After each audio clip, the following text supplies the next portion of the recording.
Hello. Where's it? Oh, there it is. Okay, I was wondering why the game wasn't showing up.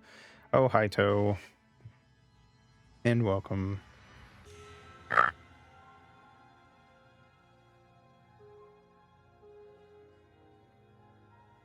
to, thank you. Welcome to Slay the Princess. I know a little bit about this game.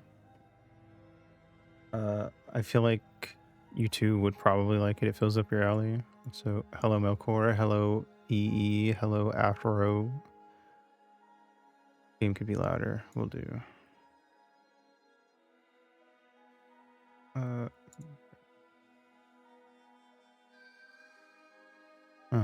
Weird. It's at max. I guess it's a quiet game. Or let me double check.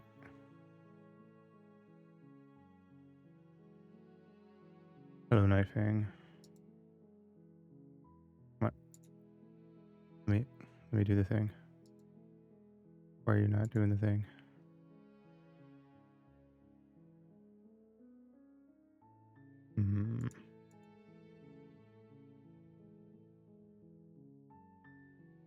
I'll do it the other way.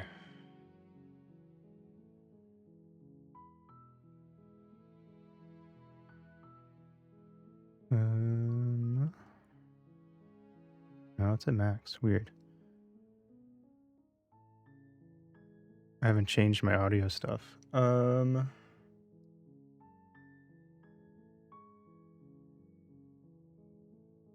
guess it doesn't need to be louder because it does have voice acting. Whatevs.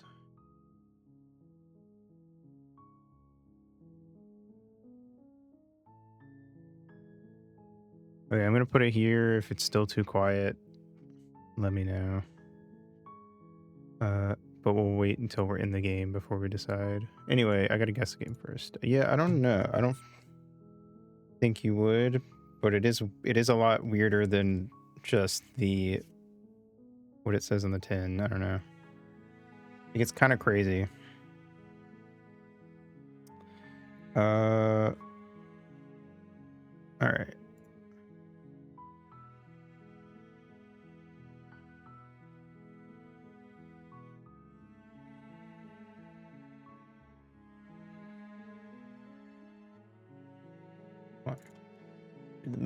Do the thing. There we go. Jeez Louise. No, probably not.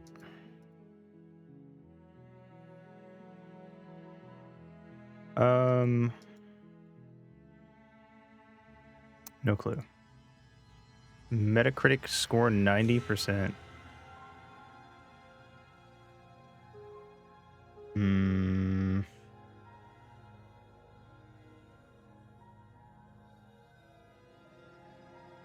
It's like a Ninja Gaiden game. I'm just kind of saying that because I'm just gonna guess. Fuck it. Nope, not at all. Okay. Soul Calibur 5, 6. No. But it is a fighting game. I was right. Tekken? What's the newest Tekken? 8. Yay!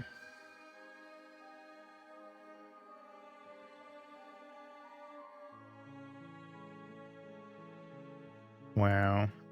All right. Yerp. All right. To be fair, the game's not very loud on my end compared to other games. I think this part might just be quiet. So if it's too loud, also let me know about that. Should I... Melkor, you would know. Should I hit continue? I got the thing last time I played, you know, the big thing.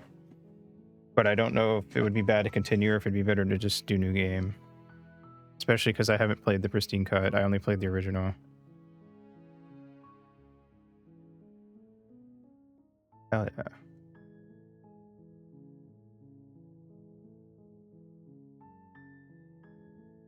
Okay. Oh, this is... What is the hell? Okay. Return. Okay. Wait. Exit.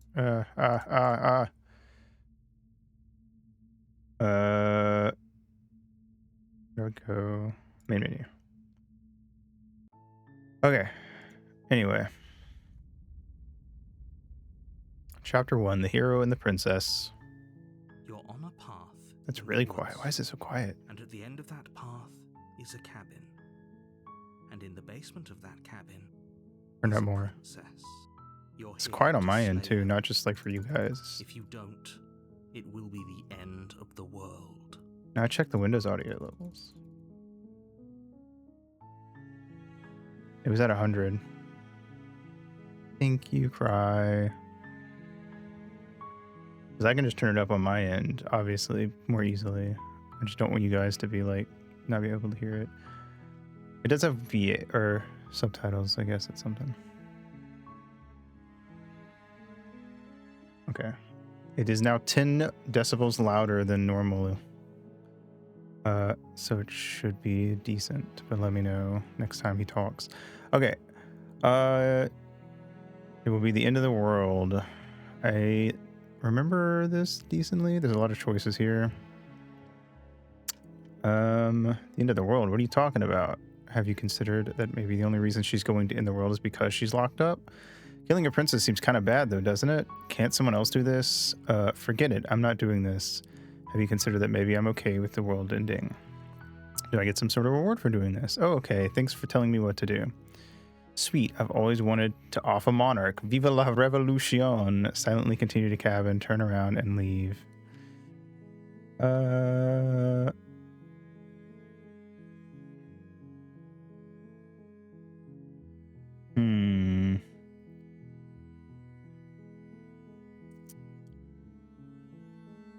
Are candy corns and you're being a Homestuck troll? Yeah, well, they are candy corns for me. I'm not actually a Homestuck troll, sorry.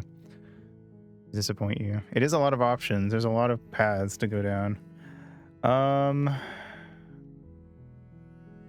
It might give me the one I've already seen before, but for those that haven't seen it, we'll just do the top one. The end of the world. What are you talking about? Talking about the end of everything as we know it. No more birds, no more trees, and perhaps most problematically of all, no more people. You have to put an end to her. Let me know if you want me to turn it up more. For you guys.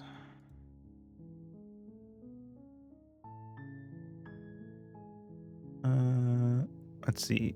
But how can a princess locked away in a basement end the world? If you don't tell me why she's dangerous. Here, let me do this then.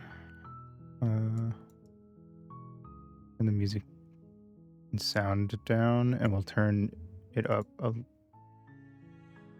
do it like there.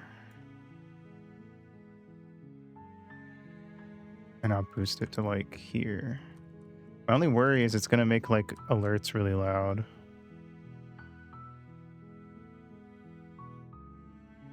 If people do those. I don't get why it's so quiet for me.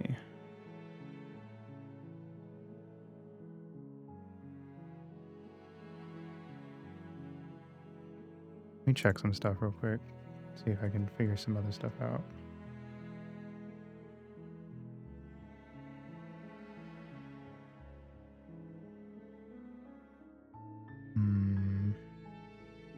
At 100.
do not know.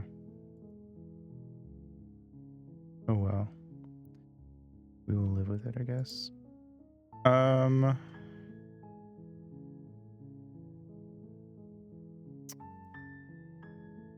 Let me turn off sound alerts just so people don't blow their ears out.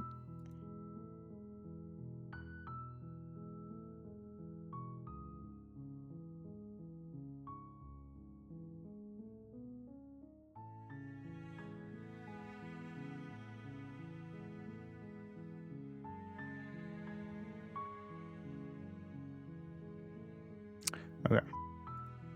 There we go. Okay.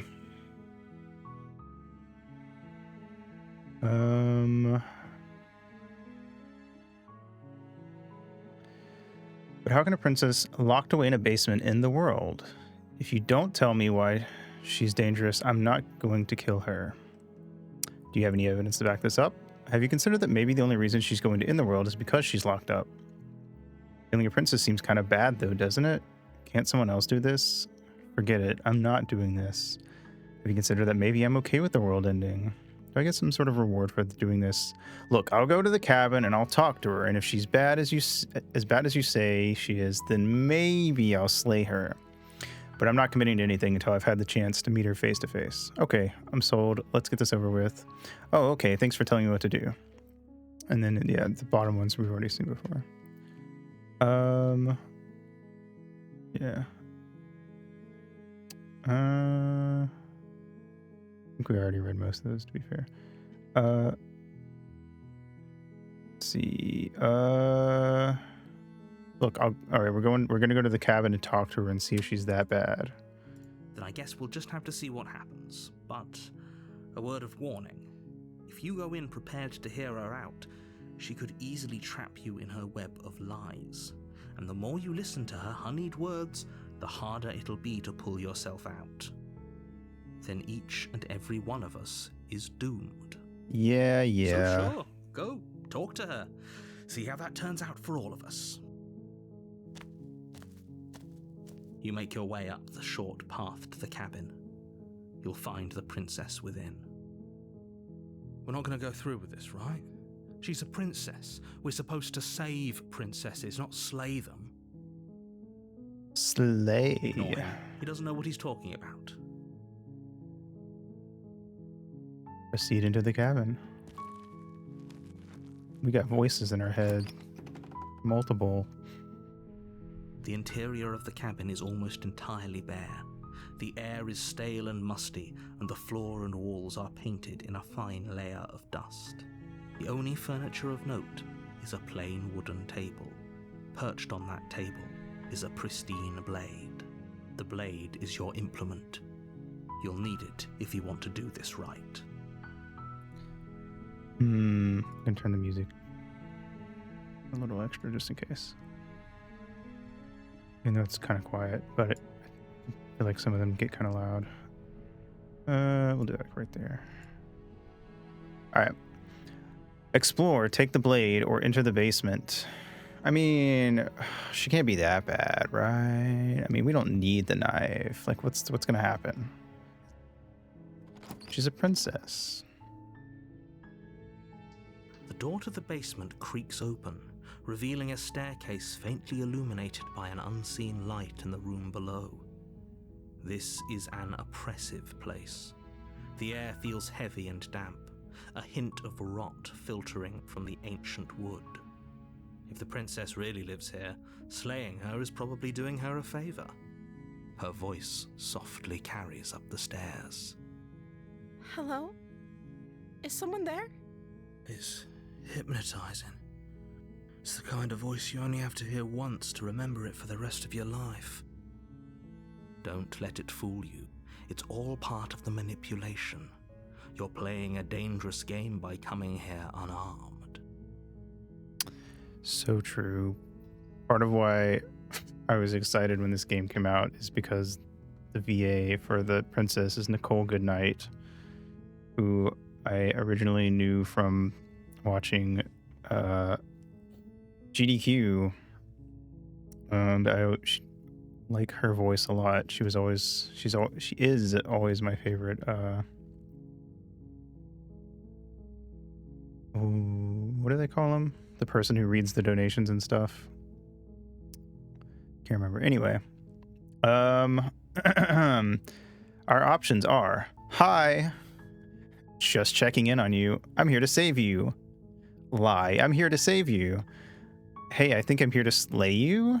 Continue down the stairs. Ooh. Game Boy time. No, my Halloween costume, it's disappearing. Ah.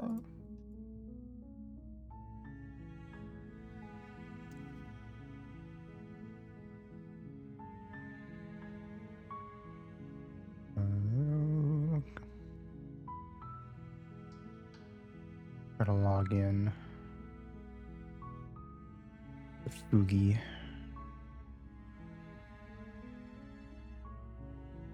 Point. All right. Blame Twitch. What, for stealing my Halloween costume?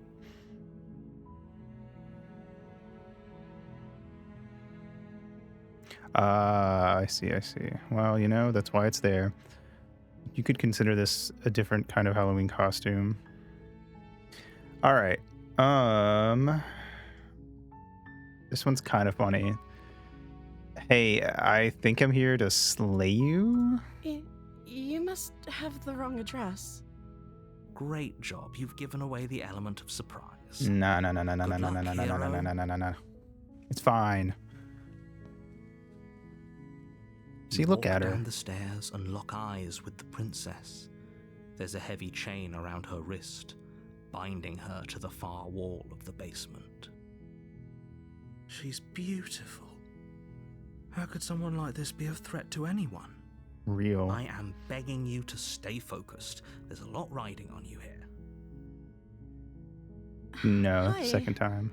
You were joking about coming to kill me, right? Do you think you could get me out of these chains? Hold on. Let's talk a bit first. I'll see what I can do. Examine the chains. I mean, we got all the time in the world. Let's just hang out. Okay.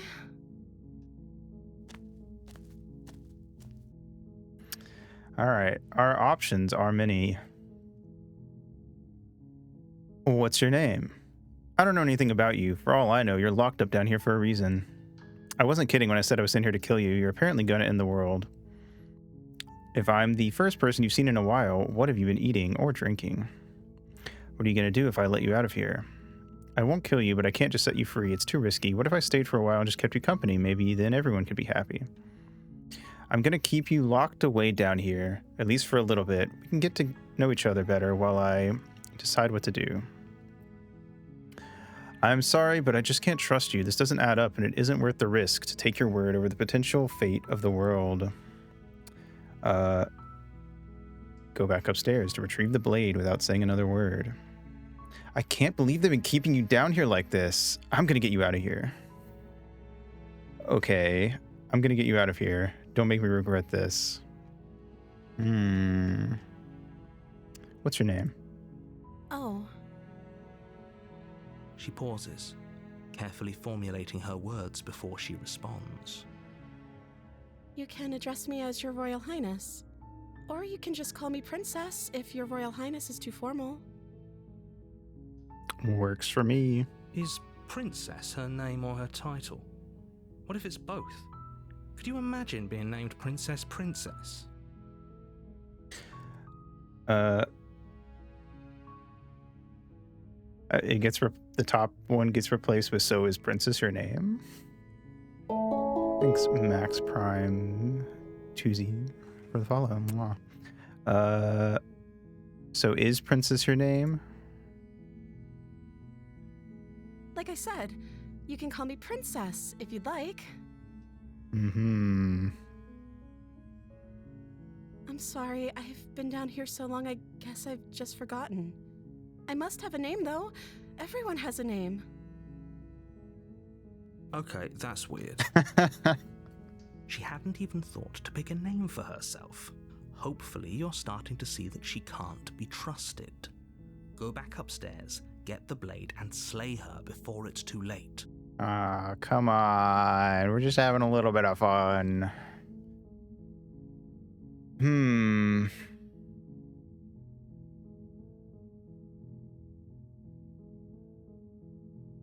Let's see.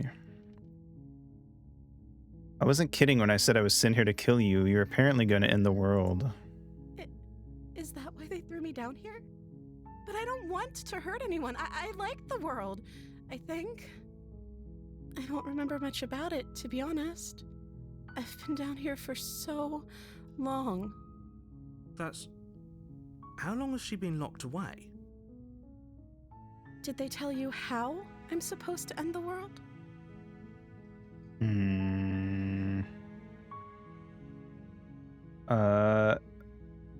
No, which is why I don't... Okay, I'll read them all. Deflect. What are you going to do if I let you out of here?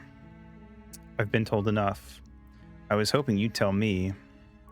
No, but I'm sure they have their reasons for keeping that information secret from me. No, which is why I don't think you're actually dangerous. Remain silent. This answer here, the ones that are like, nah, I'm sure they wouldn't lie to me, are such like, feel like such bitch answers. Like, surely the narrator could never lie to me. Ever. No, which is why I don't think you're actually dangerous. Sooner or later, you'll learn to trust me. Hopefully it won't be too late when you finally come around. Thank you for believing me. Now, can you help me get out of here? I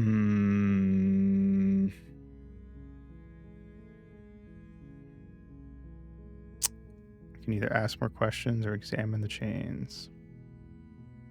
Let's just let her out. Sure, she looks like she's, just ready to go and just go back to being a normal princess. I'll see what I can do. You walk up to the chains binding the princess to the wall and give them a tug. They're large and heavy, far too solid for you to even imagine trying to break them apart. No. She would never. I'm guessing you don't have the key? Maybe it's somewhere upstairs. Doubtful. Whoever locked the princess away down here intended for her to never see the light of day. They wouldn't have just left the key to her chains somewhere in the cabin. You don't know that. We haven't checked yet. And if there isn't a key, do you have any other ideas? I'm going to check upstairs. Maybe the key's still lying around somewhere up there. And if it's not, maybe I can at least find something to break you free. Yeah, that seems like the sensible answer. I'll be here. Good luck. You attempt to make your way out of the basement, but the door at the top of the stairs slams shut. You hear the click of a lock sliding into place. Is someone else here? My options are... Hey, let me out of here. Try the door or return to the bottom of the stairs. Scream. Let me Your out. shouts and pleas are met with silence. I'll repeat myself once again. You're here to slay the princess, and you won't leave until the task is done.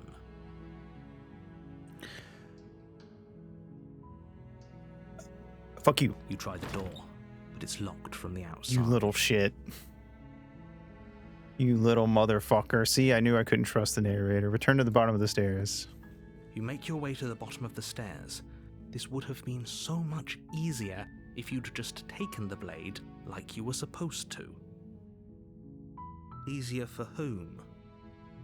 Easier for everyone. Look at the mess you're in. I heard the door slam. They locked you down here too, didn't they? There's a slight panic rising in the princess's voice. If I could just get out of these chains, I know Happy we could force our Halloween. way out of here together. She barely hesitates before raising her arm to her mouth, her teeth tearing through her limb with the determination of a trapped wolf. See, I told you guys she was normal. As she rips her flesh from her bone, a sound comes from behind you. The clang of bouncing metal. Who's that? Who's It's there? the blade from upstairs. How the fuck did...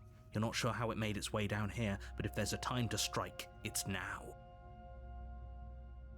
Or we could use it to free her. Yeah.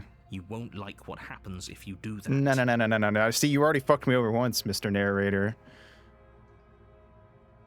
Why should I trust you? She's just a normal lady chewing her arm off like a coyote to get out of her chains. You locked the door on me. Save the princess. Fine. Against your better judgment, you place See? the blade Look at those against eyes. the ragged, self-inflicted wound on the princess's arm, just above the unyielding chain binding her to this place. You cut into her flesh.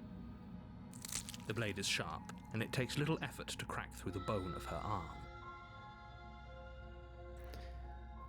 Her limb falls to the ground, and the heavy chains follow suit. She didn't so much as utter a sound through the whole ordeal. No, she didn't. She smiles softly as her gaze meets yours, blood from her wounded arm dripping rhythmically to the ground. How is she still smiling after everything? It's like she isn't even bothered by what just happened. Thank you. Now let's get out of here. All right, let's go. No, we won't have any of that. The stakes are too high. You can't just let her escape into the world. No, I can't just let her escape into the world. As the princess approaches the bottom stair, your body steps forward and raises the blade. Wait, this isn't fair. You can't just do Yeah, that. stop. Watch me. Stop. Leave me alone. Help. What are you doing? Help. He's controlling my arm. Warn her. Stop that. Something's come over you, hasn't it? You know you don't have to do this, right? Your body lunges forward, the blade held low, ready to sink into her heart. But the princess dodges, stumbling back against the wall before the blade has a chance to connect. Stop it. Stop trying to resist me. I'm trying to get you out of here alive. Give me my arm back. Give me my weird, freaky arm back. Resist. The blade. Move the blade. No. As your body remains frozen in stubborn resistance, the princess takes a cautious step forward. We both know this isn't you. She nervously reaches towards you and takes the blade from your infuriatingly rigid hands. What are you doing? I'm sorry. I'll try to be quick.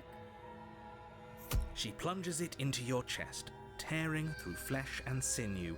It is agony. But you aren't dead yet. Oh no, I'm so sorry. Stay strong. We can tough it out until it's done. For her sake. You do it. For her sake?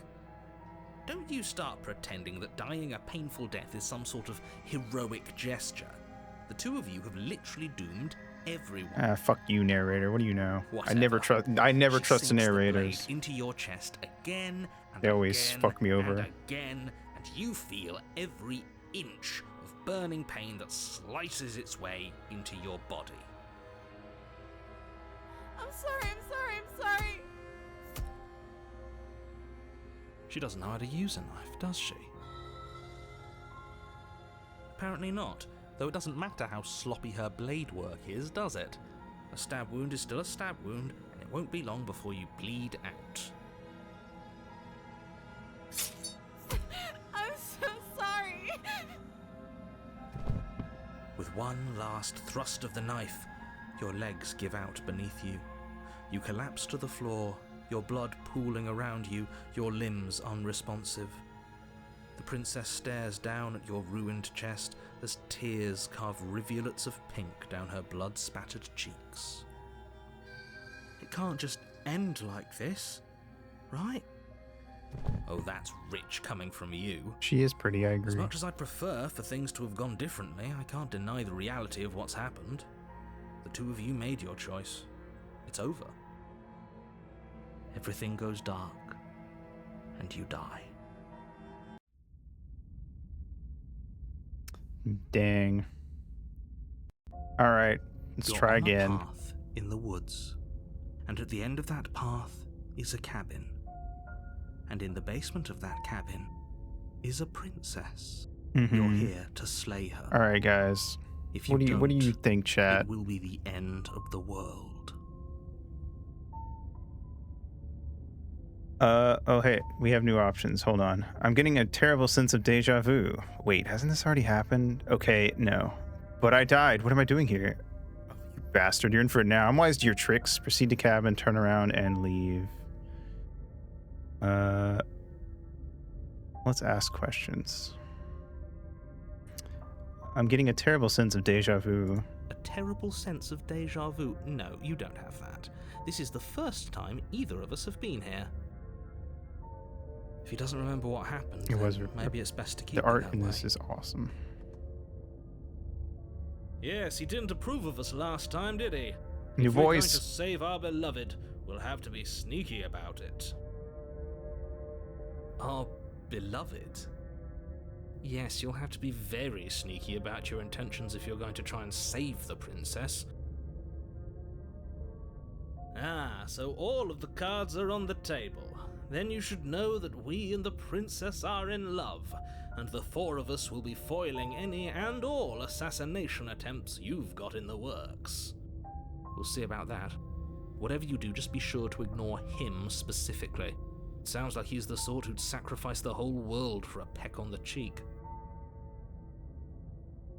What can I say? A world without love is a world that isn't worth saving. This guy. This is more than just deja vu, though. I'm pretty sure this whole thing literally just happened. We could go back and forth on this forever, and it won't get you any closer to doing your job and saving the world. So let's just agree to disagree. Okay, let's assume I'm telling the truth and all of this really did already happen. Why should I listen to you? Why should I bother doing anything? Those are two very different questions, but fine, I'll indulge you if that's what it takes to get you moving. Let's say for a moment that this really is the second time you've met me, or at least a version of me. If you're back here, I'm assuming you died, which probably only happened because you didn't listen to me. You were the one who did us in, villain. Well, not you in the literal sense, but you did everything you could to stop us from rescuing her. Oh, I wonder why. Maybe it's because the entire world was at stake. No lone princess is worth that price. I beg to differ. I'm not going to argue with you. I'm just going to take a deep breath and assume that whoever is making the decisions here has the common sense to ignore your protestations. Anyway, I believe your second question was, what's the point of doing anything? I don't sound like If that. you're asking that, it sounds to me like you're making the rather dangerous assumption that your actions last time around didn't have any consequences. Do I sound like that, chat?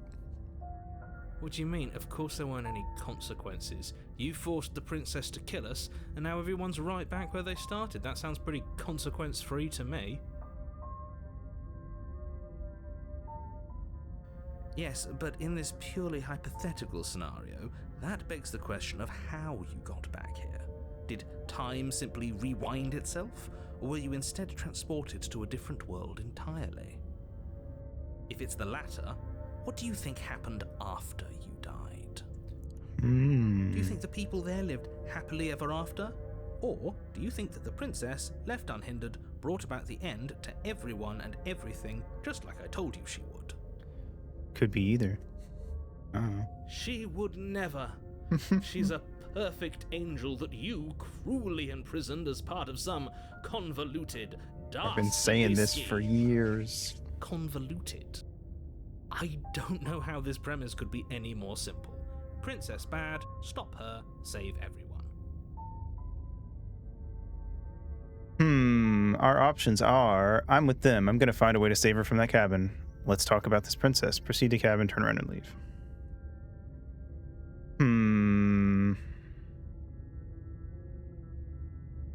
All right, Mr. Narrator.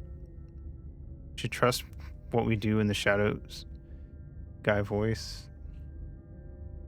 Which one is that?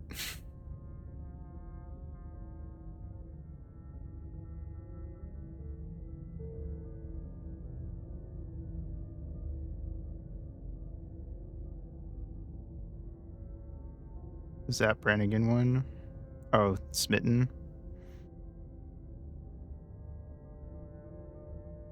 Yeah, you know what? Let's do that. All right. I'm going to find a way to save her. That's right, you can't stop all of us. We're going to sweep her off her feet if it's the last thing anyone does. Are these really the sorts of people you'd like to align yourself with? Yes. You're not at the cabin yet. You still have plenty of time to reflect on the situation. I just hope for all our sakes that you make the right call. Of course. Have I ever been wrong before? All right. Let's talk about this princess a little bit before we go. Just be quick about it. All right. The only reason she was even able to kill me last time was because I let her. She could barely hold a knife. How is she supposed to end the world? She just can. Believe me, I wish I could tell you more, but you'll just have to trust that what I'm saying is true, and that, despite it all, you're fully up to the task that's been given to you. Maybe it's her beauty that threatens the world. Sure, it's her beauty. Why not? And before you ask, no, we can't just keep her down there. If you don't slay her, she's going to find a way out. It's unfortunate, I know, but it's just the way it is. Yeah, I mean, who can't in the world these days? Who locked her in the basement? What is this place? People locked her in that basement, and I told you what this place is. It's a path in the woods. Don't overcomplicate things. If people locked her away, why couldn't they slay her? Why is this falling on me? You're being cagey. What aren't you telling me? Let's do the top one first. Look, I'm not supposed to say this, but it's because you're special. Don't try to butter me You're up. the only person capable of doing this. Call it a prophecy, if that helps, but it's just the way things are. Oh, I didn't know we were special. Of course you're special. Why else would you be here? Don't fall for it, hero. Calling us special isn't going to make us friends, even if it did feel Yeah, nice. Smitten gets it. Oh, believe me, the last thing I want is for you and I to be friends. But I'm a professional, and I'm not going to let my dislike for you get in the way of helping you save the world. All right, you're being cagey. What aren't you telling me? I've told you everything you need to know. Going into more detail would just overcomplicate an otherwise very simple situation and make your job more difficult. Not to sound like a broken record, but the less you know about her, the better things will go for all of us. I know it sounds like I'm hiding something, but you're just going to have to take me at my word.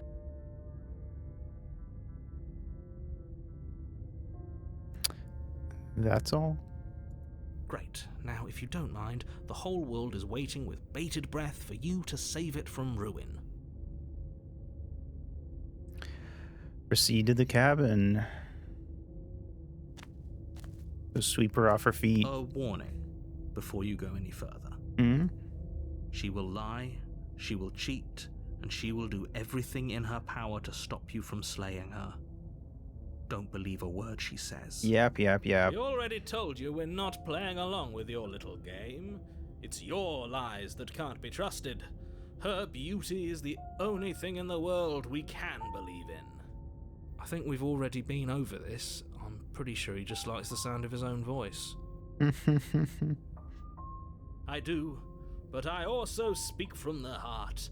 My passions are too great to be stifled. They must be expressed. Sure, yeah, your passions are strong and all, but not everyone needs to hear them. Some things are better kept quiet. Don't put my man down like that. Don't pay their bickering any mind. Focus on the task ahead. Proceed into the cabin.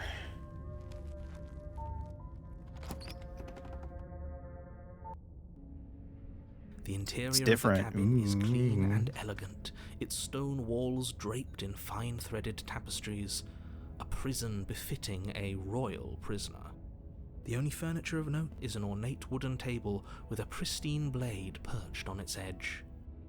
The blade is your implement. You'll need it if you want to do this right.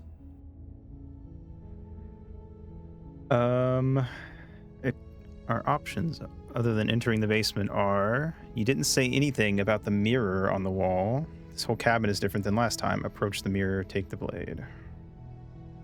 What do you guys think? Did we ask about the mirror? Ask about the cabin? Do we even need the blade? I mean, we're not here to kill her, but we did need it last time. So, to cut her out, right? So maybe we should take it. I don't know, man. I don't know, chat.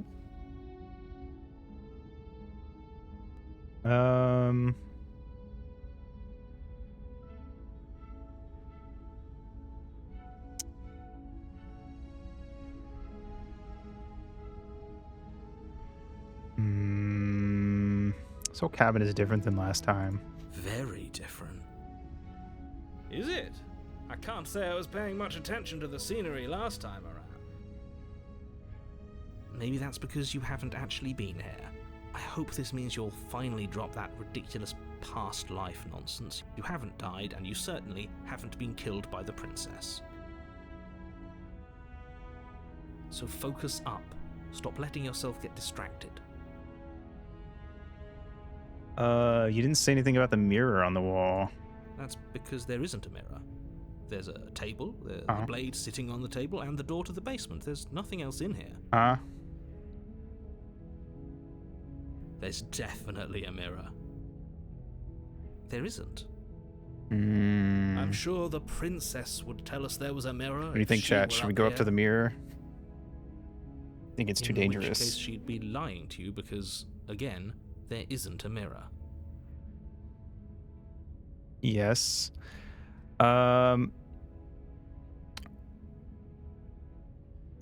Let's see. Approach the mirror. No more questions. You walk up to the wall next to the basement door. It's a wall. There isn't much to see here. This really isn't funny. No choice is a bad choice. True. I'm just letting you guys make some decisions. Wipe the mirror clean. You reach forward and rub your hand against the cabin wall. I hope you know how ridiculous you look right now. But it was there a second ago. And now it's gone. Pity. We could have a feather out of place, and now we'll never know. We can't gallantly sweep her off her feet if we have a feather out of place. This guy's fucking with me. Alright.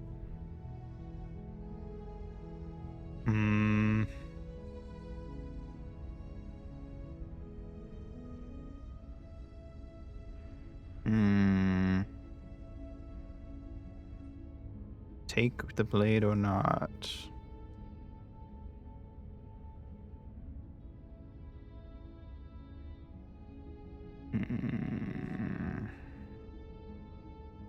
On the one hand, we needed to cut her out last time, but on the other hand, he just gave it to us. And then he tried to make us kill her. If we take the blade, he could try to make us kill her. But this way we can talk to her. Decisions. I also don't remember which paths I went down last time. So I can't really use that as a basis. You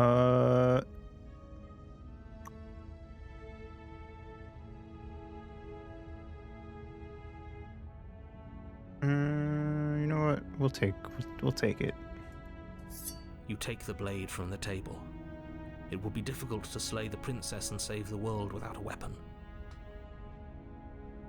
I suppose if we're to play the role of dashing knight, we need an equally dashing sword. That way she'll know we can defend her from her enemies. Real. Hopefully it doesn't put her on edge, and hopefully it doesn't get turned on us. Again. There's no use arguing over motivations right now. It's good that you took the blade. You'll need it to do your job. Mm-hmm. And off we go. The door to the basement creaks open, revealing an intricate stairwell. Gold-trimmed carpet glimmers in the light of the torches positioned along the walls. The basement almost seems welcoming in the dim firelight. But it's still a stone basement. If the princess lives here, slaying her is probably doing her a favor. A soft voice carries up the stairs. Hello? Is someone there? Her voice, it's somehow even more beautiful than last time. I can hear wedding bells already. Love this guy. I've held my tongue till now, but you're taking this a little too far. We barely even know the princess. We can still do right by her without all this Love it first here. Yes, for everyone's sake, you're not in love. Just remember that her charms are all part of the manipulation. You walk down the stairs and lock eyes with the princess. There's a heavy chain around her wrist, binding her to the far wall. My love, we're here to rescue you from your unjust and foul imprisonment. You know she can't hear you, right? She can feel it. She may not be able to hear my words, but surely she can hear my spirit. Yeah, you get it. Oh, your spirit's plenty loud, all right. It's you, my dashing hero. I was so worried you wouldn't come back. Did you hear that? She said we're dashing, and she called us a hero. Flattery really goes a long way with the two of you, doesn't it? Waiting for you to come back. I didn't want to believe your ravings back in the woods, but this is next to incontrovertible evidence. You've been here before. That's right, villain, and you killed us. Yeah. Well, she killed us. Details. He made us try and kill her. It was self-defense. Our beloved's hands remain unstained by cruelty. And you've died before. So an entire world has been damned to oblivion. I'd really hoped I'd be the first, but what's done is done. What matters is you have a chance to do it right this time. Now, hold on. If she actually ended a world, are you sure we want to do this? Are you sure we want to rescue her? All right. Choices. Many a choice. You killed me last time and it hurt a lot. Why did you do that? Do I have to cut you out again? I really didn't care for that last time. What happened after I died? I have to ask, did you end the world after you killed me back there? Sorry about what happened last time. The narrator who sent me here to kill you took over my body. It was extremely unfair. Rescue the princess, slay the princess.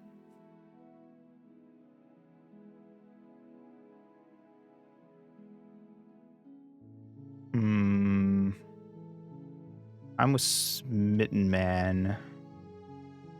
No questions, just save her. Rescue her? What are you talking about? Did you forget that she's a world-ending monstrosity? And even if you wanted to unleash her onto the world, despite the complete moral disaster that would be, you'd have to get her out of those chains. Good luck with that.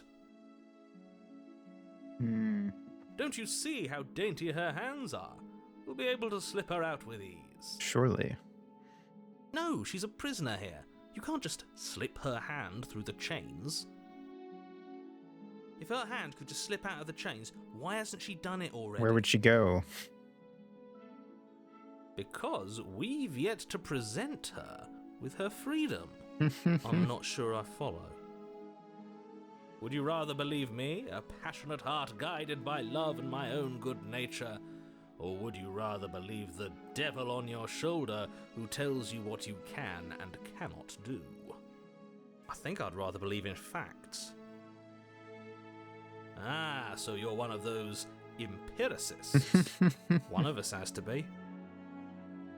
Then let me show you a brand new truth. Narrator! Narrator. Courageously step forward and free our beloved from her bindings. No, I can't let you do that. If you take another step towards Stop the princess, me. You'll what? Take over our body and force us to try and kill her? Yes. Not on my watch, villain. My passions contain titanic depths, and if you try anything that might harm our dearest, I will end our life without a second thought. Ooh. You wouldn't. I would. I'd listen to him if I were you. He has a lot of strong feelings. And doesn't the world end if we don't stop her? Gotcha. You approach the princess and gingerly slide her hand from her bindings. That shouldn't have worked. I'll be damned. We're doomed. I can't believe it. But I guess I have to. I told you, there's no life more worth living than that of a true believer. I'm free, and you're not trying to kill me this time. Thank you. Thank you so much. The princess jumps up and smothers you in a joyful Yay. embrace. Ugh. Are you sure you want to do this? Just one slip of the wrist and your pristine blade is buried in her back, and everyone out there is saved. Is that a threat? You know what we'll do if you try it. You're going to regret this. What do we do now? What do you want to do? Or we leave and then we have our whole lives to figure out what we want to do next. What do you want? What do you want to do, princess? Let me guess. End the world? Spoken with the rank cynicism of someone who has never felt love in his heart. I don't actually know. Nobody's ever asked me what I wanted before. She doesn't even know what she wants. You may have had her all wrong. What if this whole thing is just a misunderstanding? What if she doesn't want to end the world? You're so gullible. Is the only thing you've ever doubted the actual truth? I think I want to leave. And I think... The princess closes her eyes in deep reflection. And then she shrugs. I don't know. What do you want to do? Our choices are, I want you to tell me what you want. There must be something you want. Do you want to end the world? I just want to leave. We can figure out the rest later. If you want to leave, then let's leave. Something isn't right here. I'm sorry, Slay the Princess. What's up, Mocha? Yeah, Slay Queen. If you want to leave, then let's leave. That sounds perfect. As the princess takes your hand in hers, you let your blade tumble uselessly to the floor, and with it tumbles the last hope for the entire world. We have each other. We don't need the world for our happy ending. Real. I like to think that you do, actually. Look, I have my doubts, but the choice has been made, and this is happening. You don't have to mope about it. I will mope about it, because moping is the only recourse you love-blind fools have left me with. You and the princess walk up the stairs hand in hand. Ugh, look at the way she's smiling at you. She doesn't have to be so happy about this. Are you so mad? What happens after we walk up the stairs? Let's see. Oh, isn't that interesting? The door slams in your face and the lock clicks. Bitch. That's a familiar move. Did I do that last time? Then you should know that you won't be able There's a to window. leave. Oh no! Did someone lock us in here? That's not fair. We're supposed to leave now. She's right. It isn't fair. But the unfairnesses of the world are no match for the strength of true love. Real. Go off, Enough King. with this true love nonsense. You just met her. Of course you wouldn't understand. Our passions run deeper than anything you have ever known. Are you listening to this? You don't have to go along with the every whim of that delusional voice. I'm just along for the ride at this point. Do you think you can open it? I think we can open it if we try together. I think I've got this. Open the door by myself. Let's ask a question. Do you think you can open it? Well, I don't know. Do you think I can? Of course she can. You believe in her, right? Nobody is leaving this basement. I'm getting out of here, motherfucker. Yeah, I think you've got this. Okay, let me try. The princess tries the handle. And the lock clicks and the door creaks open. Are you kidding me? I told you she could do it. Smitten knows what's up. You and the princess make your way upstairs. Her freedom and the world's ruin are just a few moments away. If you don't mind, I'm going to fix myself a drink before you ruin everything. If I'm about to see the end of the world, I'd rather not see it sober. Fair. You know, if her walking out that door is really going to end the world, can't we all just stay here? Seems like an easy win for everyone. That's not how this works. Yes, what he said. That's not how this works. Obviously, we have to leave with her. It's our happy ending. All we need to be happy is each other. What if we just stayed here and built a life together? Stop it with these interruptions. I already made up my mind we're leaving, or just ignore them. I mean, we're going with Smitten as per Zoli's choice. So I've made up my mind we're leaving. Yes, I suppose you are going to do that, aren't you? You cross the room, opening the door to the cabin. Mm-hmm. And then you step outside. See, nothing happened. Our happy ending at last. We did it. What should we do now? What is that? Where did everything go? Retro. Where did he go? Retro Raggy. Oh, is he gone? I hadn't noticed. I was too busy staring deep into our beloved's eyes. I'm cold. Is being happy supposed to be so cold? She's cold. Quick, our feathers. Pluck them all and weave her a coat worthy of a princess. Retro Raggy.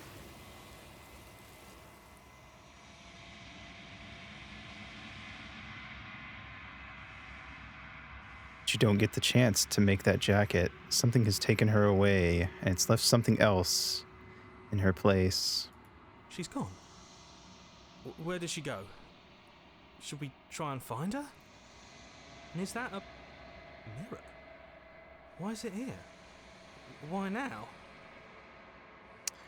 I don't know where she went, and I don't know how we'd even go about looking for her. The narrator is gone. I think I'm supposed to look at the mirror, approach the mirror. Approach the mirror. I'm begging you, don't do this. Ignore him. You approach the mirror. This doesn't feel right. It feels different. Final. Yes, I fear that we won't like what we'll see. What if we just sit here and preen for a while? That can't hurt, right? The voices feel small, distant as you approach. Gaze into your reflection. Silence as you reach forward. They're gone, but the mirror remains. It's time for you to see what's in it. It's you. You are alone in a place that is empty. It is quiet here. Proceed to the cabin. You are at the cabin. Approach her. Something finds me in the long quiet and brings me the gift of a fragile vessel. so many options. What are you? The gift of a fragile vessel? Is this the end of the world? Let her out of there. Do you know the narrator? Are you what sent me to slay the princess? Are you what trapped me here? Do you know about the worlds beyond this place? Are you the princess? Do we know each other? What happens now? Attack the entity, destroy your body. What are you? I am solitary lights in an empty city. What are you? I don't know what I am. I think that you are like me. We are oceans, reduced to shallow creeks. The gift of a fragile vessel? Yes, nerves and fibers to feel the worlds beyond, perspectives to make my own. This one is soft and delicate. You molded her to love you, and she'll make for a gentle heart. Do not mourn her. She has served her purpose. Is this the end of the world? How can the world have ended if we are talking? You got me there. Do you know the narrator? You are the only thing I have ever known. The space we're in is vacant. Nothing comes here but us. Guys, I think we have a chance.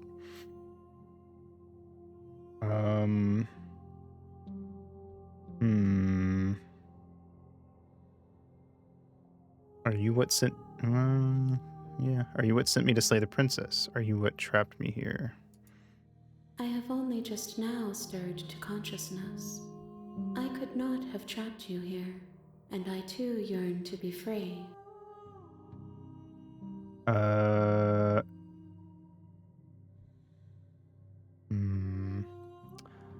Let's see what happens if we ask to let her out of there. I'm sorry. There are some changes that can never be undone. There are some tears that can never be unshed. This is not a place that can hold a fragment of a concept. The moment she arrived here, she was going to return to me. I promise that it doesn't hurt. Do you know about the worlds beyond this place? I know only that they are. Are you the princess? She is part of me, and part of me is her. But were you always the princess, or are you just making a part of her, making her a part of yourself? You speak in circles. Does it matter where one thing begins and another ends? Do we know each other? You are familiar, but you are not me. I feel sadness, longing, hope as I witness you.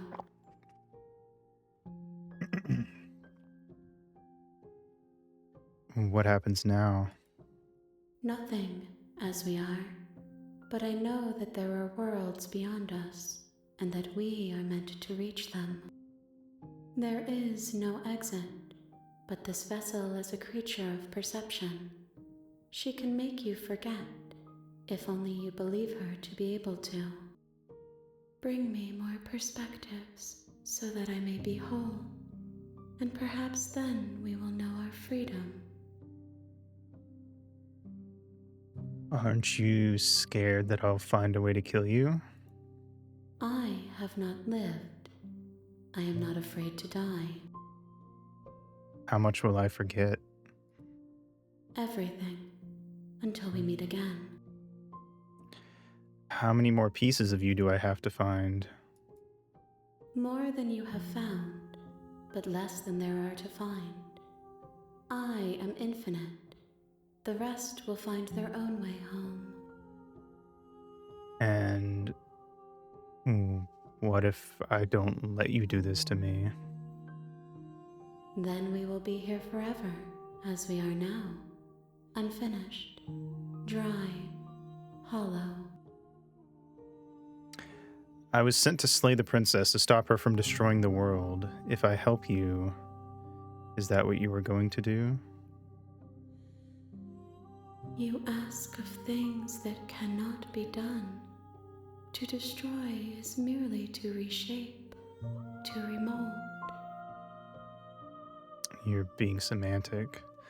What are you going to do if I help you? How can I know? I am flickers in something sprawling and unilluminated. All right, chat. Anyone have a feeling either way? Should we refuse to go back, or should we just accept and forget?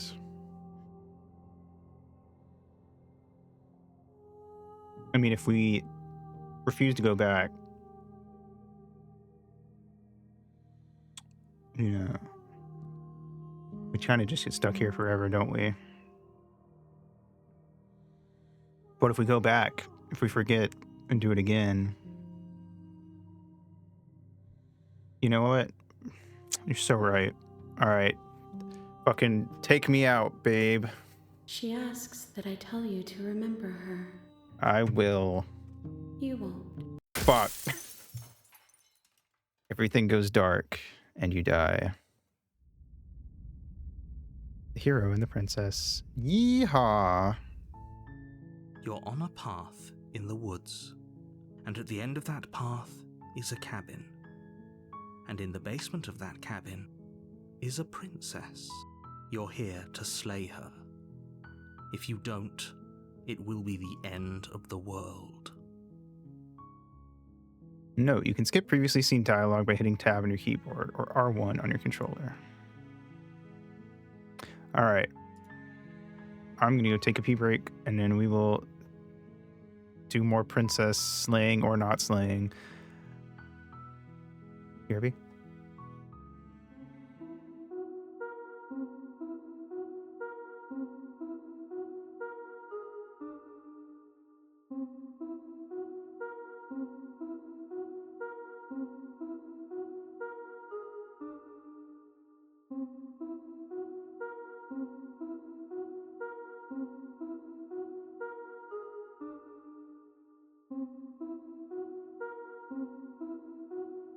Thank you. 「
All right, I'm back.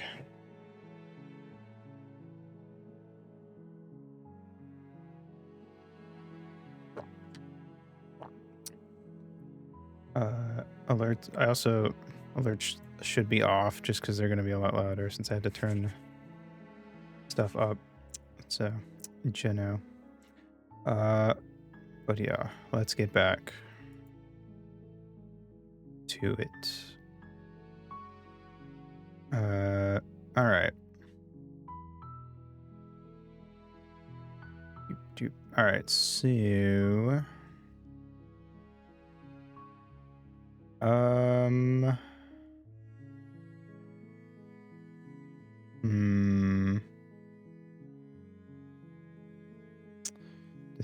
Decisions.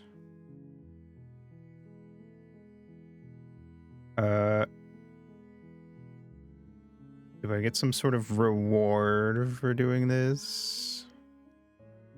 Yes, but you'll have to slay her before you get it. Okay. Can you tell me what my prize is going to be for doing a good job? It's a secret, but I think you'll like it. It's a special reward, just for you. And whatever you think it might be, I can promise you it's going to be even better than your wildest imagination. Wow.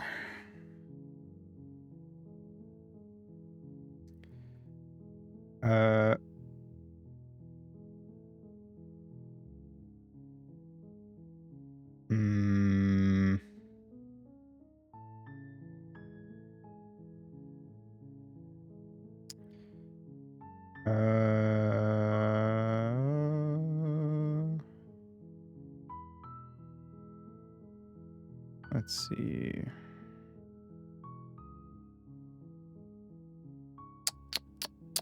Killing a princess seems kind of bad, though, doesn't it? Does it? Are you a monarchist? Is slaying a princess that much worse than slaying a fisherman or a miller or a seamstress? If anything, slaying a princess is much better than slaying a seamstress. seamstresses contribute something of value to society. That's the most sense you've made all night, narrator. All right, maybe you're not so bad after all. All right.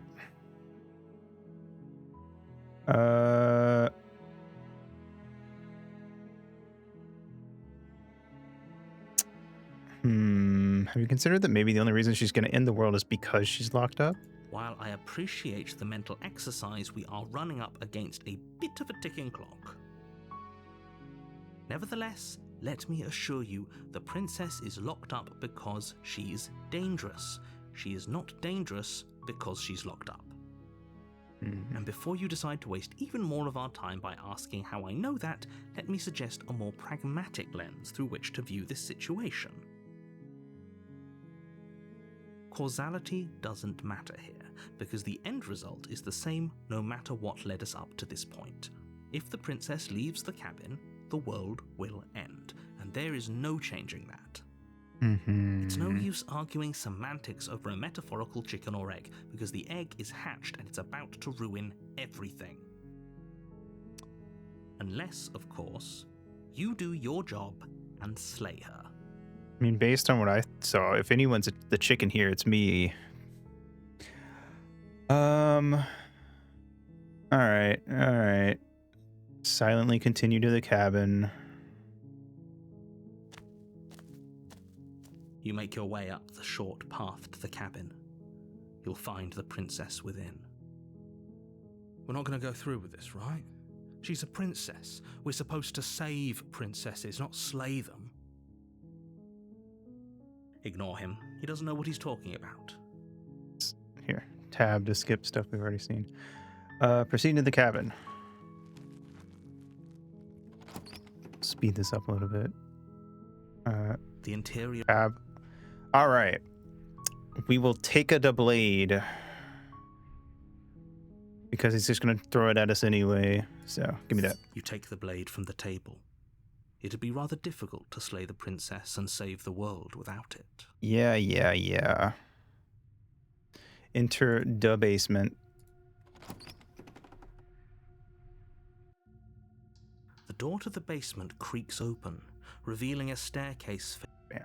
Skipped. All right. So she called out to us, and we're like, "Whoa, what a babe."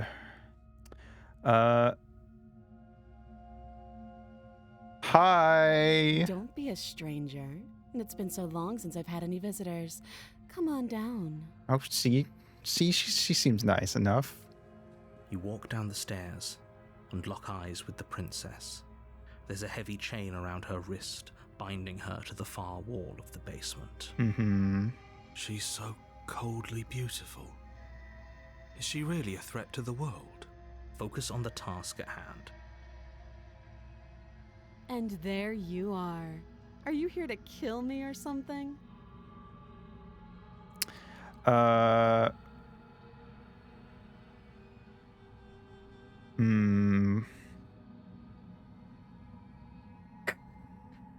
options are what? No way. Why would you even think that? I say, putting the knife behind my back. Okay, yeah, you caught me. I'm here to slay you. No, nuh-uh. I haven't decided yet. I'm just here to talk. Steal your nerves and step forward.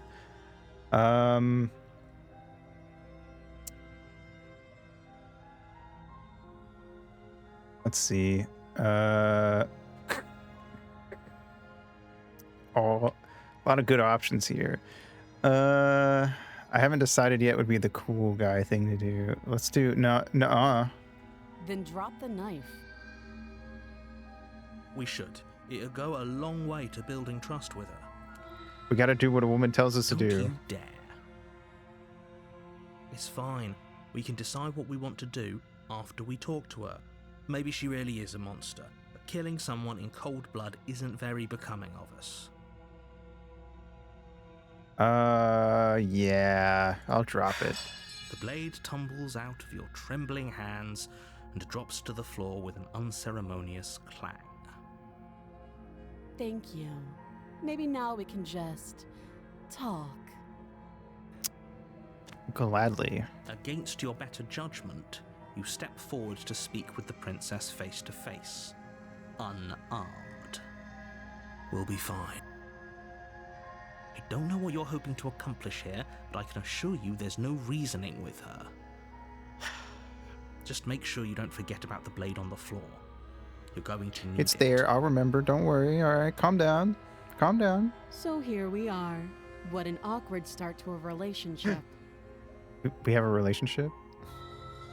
Yeah, it's pretty awkward.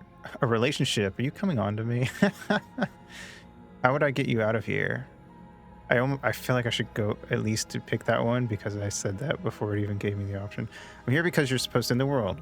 There's people out there who think you're going to end the world. What do you have to say about that? What's your name? How long have you been down here? Do you know why I'm here to kill you? Okay, we've talked enough. A relationship? Are you coming on to me? Don't jump to any weird conclusions. We're two people who have met each other.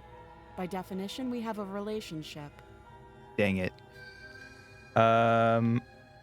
How would I get you out of here? You can't. Don't bother. I'm guessing you don't have the key then. I'm sure there's a key somewhere around here, and if there isn't...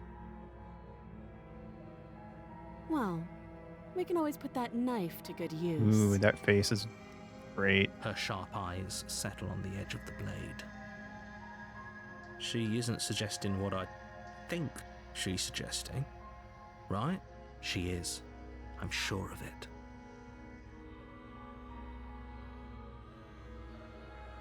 I'm here because you're supposed to end the world.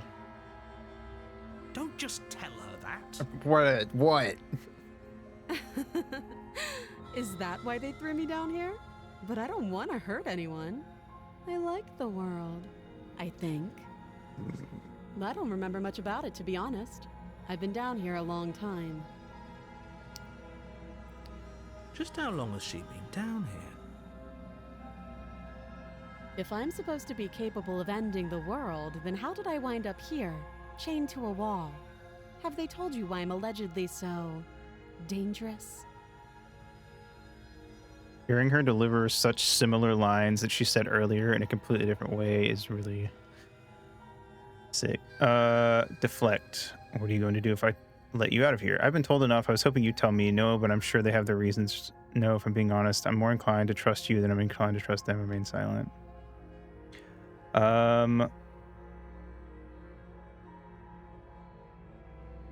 Deflect. What are you going to do if I let you out of here? The princess hesitates before responding. She doesn't know. She's been down here too long to have any idea of what she'd do in another life. She knows what she'd do. She's just searching for whatever answer she thinks you want to hear.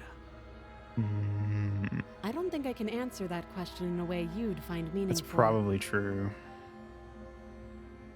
At the end of the day, whatever the two of us have going on down here is about trust. Whoever sent you to slay me claimed I was a threat to the world, but they didn't tell you why. That doesn't sound right to me. And I don't think it sounds right to you either. Otherwise, we'd be killing each other instead of talking. She has a point. There's a reason I've been telling you to question the situation, and there's a reason you've listened. Mm-hmm. So, I could tell you that I'd lead a quiet life in the woods, or that I'd open an orphanage, or that I'd do any other number of good things that I'm sure you think you want to hear. But you don't really know me, do you? What can my word possibly be worth in a situation like this?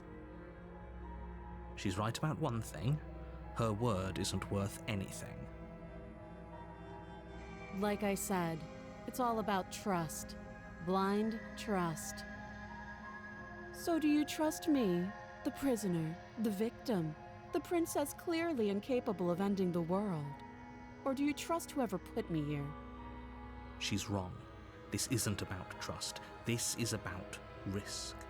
We stand to lose everything, all for the sake of one person, and a subjugating monarch no less. What's your name? She hesitates before answering. You can address me as Your Royal Highness, or Her Majesty.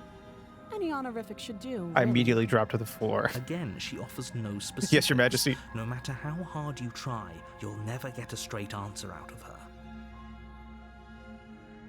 How long have you been down here? Too long. Okay, we've talked enough. Oh, have you decided what to do with me? You know why you're here. Shut up. Saying about you. Our options are slay the princess. I'm getting you out of here, examine the chains. I'm going to keep you locked away down here at least for a bit. We can get to know each other better while I decide what to do.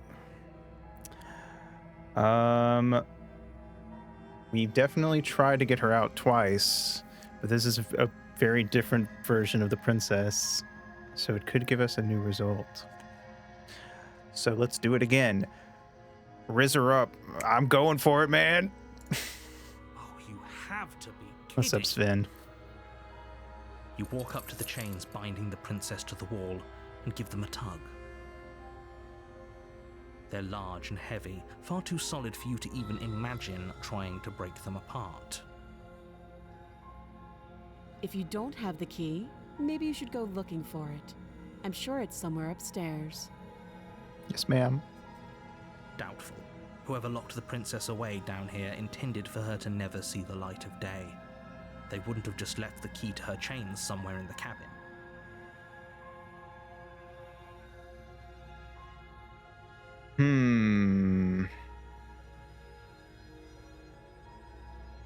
And if there isn't a key, do you have any ideas besides me cutting you out of here? I'm going to check upstairs. Maybe the key's still lying around somewhere up there. And if not, maybe I can at least find something to break you free. Top answer. Or question. That would be fine. I can lose an arm. All right. She speaks with almost complete nonchalance. If you're cool with it. If we were stuck down here for long enough, I'm sure we'd be nonchalant about cutting our way out. Anything to finally be free. Right. You attempt to make your way out of the basement, but the door at the top of the stairs Not this slams again. shut. You hear the click of a lock sliding into place. Learn a new trick already. Is someone else here?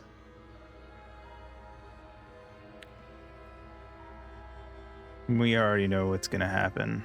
Let's go back down. You make your way back to the bottom of the stairs.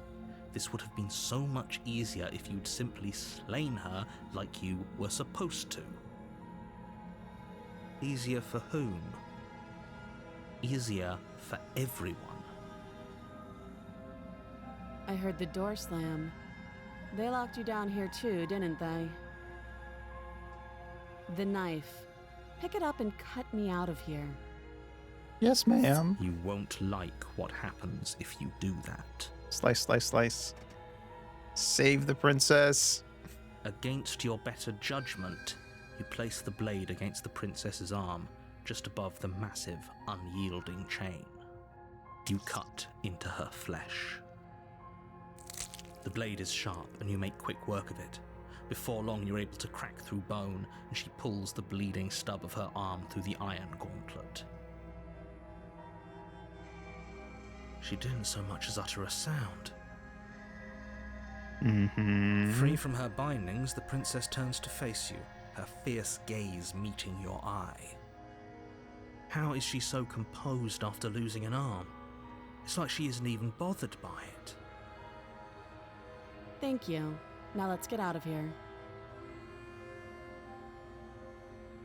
Approach the locked door. No, we won't have any of that. The stakes are too high. You can't just let her escape into Just the but world. a scratch. No, I just can't let her escape into the world. As the princess approaches the bottom stair, your body steps forward and raises the blade. Bitch ass mofo. Wait, this isn't fair. You can't just We tried do this that. once before. Watch me. All right, we're gonna tab because I think that whole bit's gonna be the same. Warn her. Stop that. I thought this was a little too easy. Yeah, now it's different. Ooh. Your body lunges forward to sink the blade into her back, but but the princess swiftly moves out of the way before you can connect. Stop it. Stop resisting me. I am trying to get you out of here alive.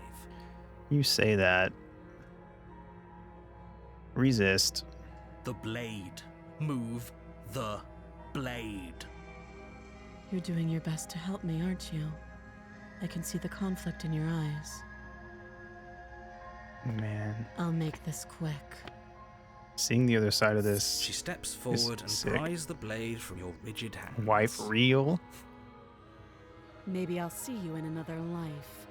Just the full 180 from what happened last time. Then she slits your throat with an almost clinical Genius. ease. Her face remains unchanged as she watches you collapse to the ground, blood flowing from your butchered neck. This is the end, isn't it? I'm afraid it is. Everything goes dark, and you die. It was worth I it. hope it Thank was worth you it. for asking. Chapter 2, The Prisoner. You're on a path. Yeah. Oh, you bastard. You're in for it now. I'm wise to your tricks. My tricks? What on earth are you talking about? We've just met for the first time. Don't forget what he did to us the last time around. Now we wouldn't got the trust skeptic. A word out of his mouth. There's got to be a way out of here, for us and for the princess. We just have to keep trying. Mm-hmm. I'm inclined to agree. If he doesn't remember what happened last time, maybe it's best to keep it that way. Everything goes dark You and you're know I can pied. hear Chapter you, 2, The right? Clown. It's going to be a lot harder than you think to keep secrets from me. Hell yeah. If only. And as far as trying to help her goes, need I remind you how catastrophically dangerous she is to the world at large? I told you about the stakes of this situation less than a minute ago.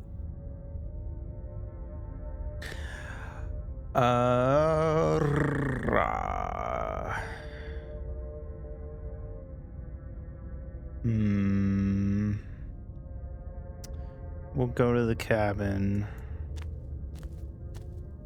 Oh, Yep.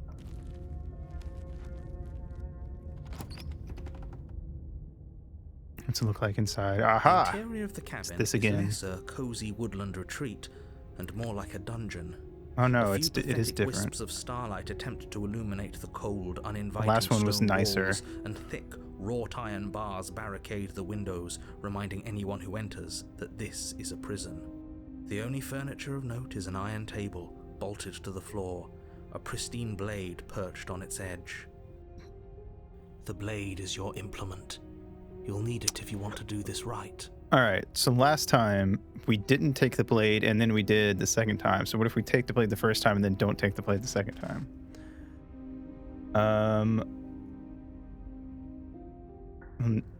Not let you repeat a chapter, so if you do it, then it's something new. Yeah.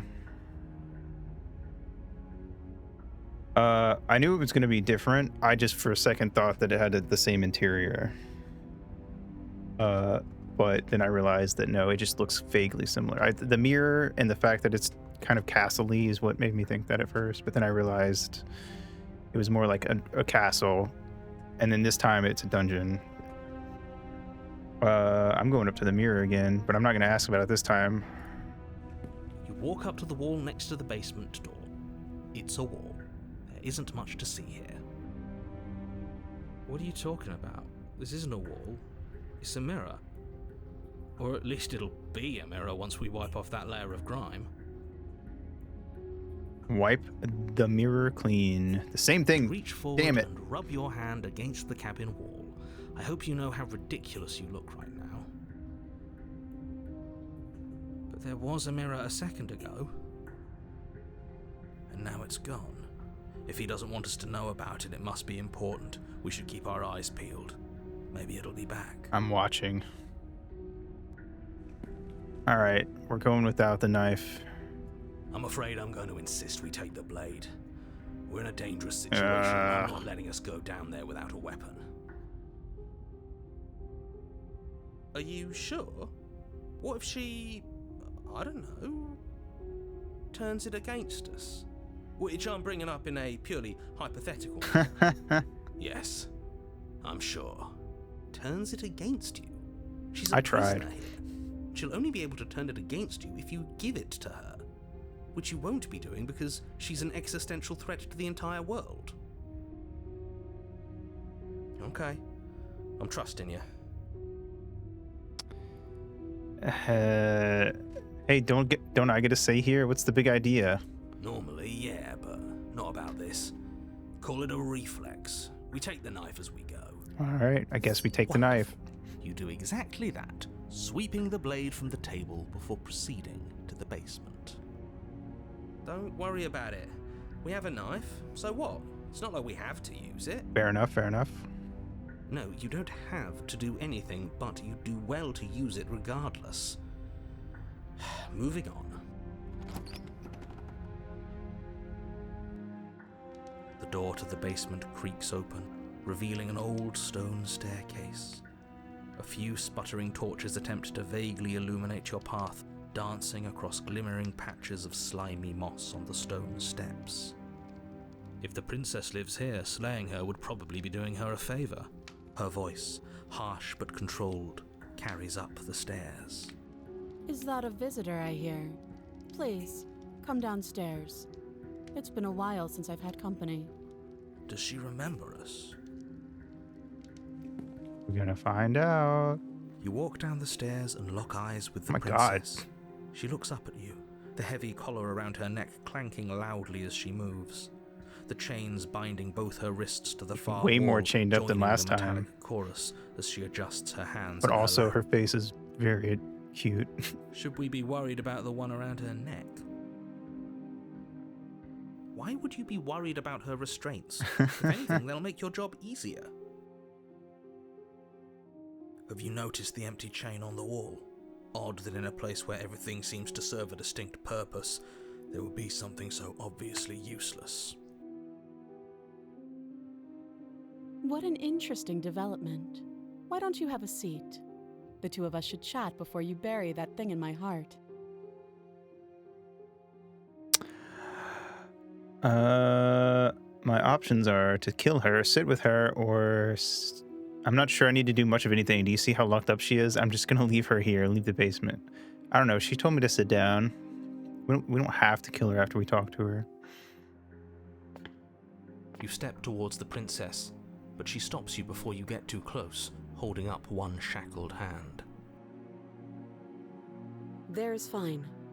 I'd prefer we keep some distance until we've sorted this out. That's reasonable. We do have a weapon. Might as well put her at ease. Sit where you were told to sit. You do as she asks and sit on the floor, still a good distance away from her. Thank you. Now, what are your intentions for me? Let's go through the explorations first. My intentions, what do you mean?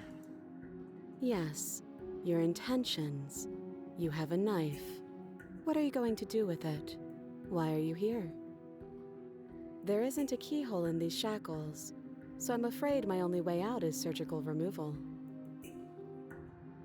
Is she forgetting about the shackle on her neck? Or does she think she'd survive a beheading? You're right. Maybe she's delusional. All the more reason not to trust her. Unless she really could survive. Though I suppose you could just be here to kill me. But I don't think that's in either of our best interests. I've been here before. Am I the only one who remembers that? Oh? Are we acknowledging that? I thought we weren't going to give away the game. But yeah, I remember. First you make a comment about having been here before, and now this. As much as I would like to remain in denial, it's no use. This has complicated things.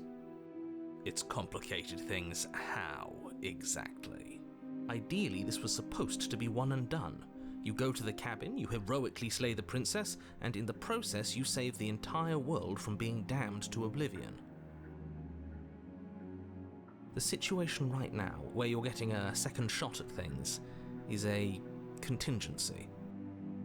A contingency for what? For you failing, obviously. And you being here means that things are going to be a lot harder than they were. I really shouldn't say anything else, I'm just going to make it worse. Just good luck. If you knew this could happen, why didn't you tell us? All of this is incredibly Real. valuable information. It would have changed our actions considerably. If anything, she needs to fix I needed me. you to be in the dark for as long as I could keep you there. It's important. Necessary, even. And maybe I wanted to be the first version of me that you met. I didn't want to be confronted by the alternative. That's pathetic. I never said I wasn't. I get it. It would be pretty upsetting, wouldn't it? To know that you might not be the first version of yourself. At least we can remember what happened before. Seems like we should count ourselves lucky for that. Exactly, he gets it. You're lucky, so don't waste that luck by messing it up again. Alright? Moving on. Why is it important for us to be ignorant? How is it ever helpful to be in the dark? The more I say, the more your mind will swim into dangerous waters. Even saying that is too much. Your success hinges on you having imperfect information. For the sake of the entire world, you need to accept that. I won't. Just give it a rest, this isn't helping. No. Focus. This is a serious situation. You shouldn't be daydreaming. Sorry, ma'am. What happened after I died last time?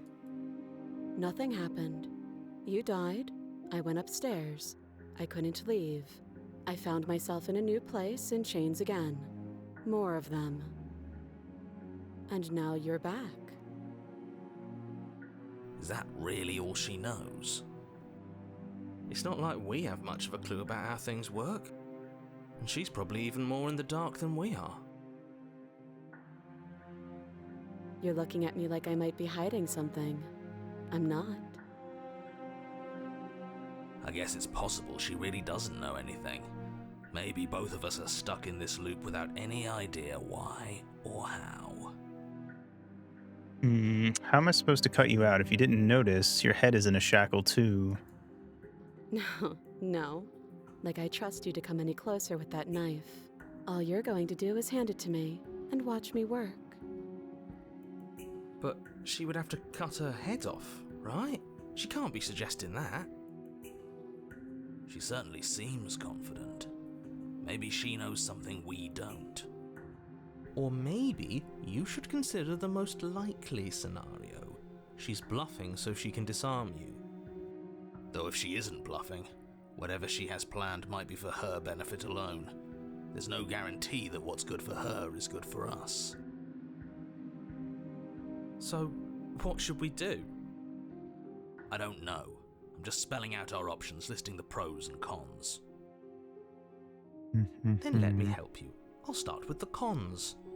If you're handing her your weapon, the cons are that she might use it to escape and end the entire world, and she might use it to kill you. That doesn't sound great. What about the pros? There are none. The pros are that we can't trust him, possibly even more than we can't trust her. And whatever she has planned could do something to mess with what he has planned. Or maybe they're both screwing us over in their own ways. Mayhaps. That other chain on the wall. Who is it for? I don't know, but you could always try it on. Maybe it'll fit. I hope I don't actually have to say this, but please don't lock yourself in chains. We need you ambulatory if you're going to save the world.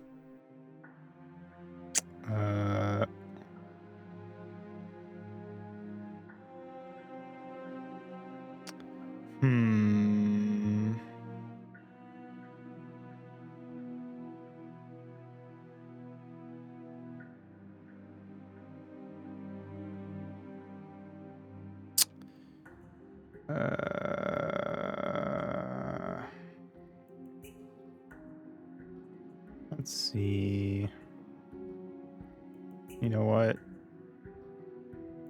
Let's give her the knife. Let's see what happens. Let's see how she does this. Slide it over. No, absolutely not. I am not letting you hand your only weapon over to the world-ending princess.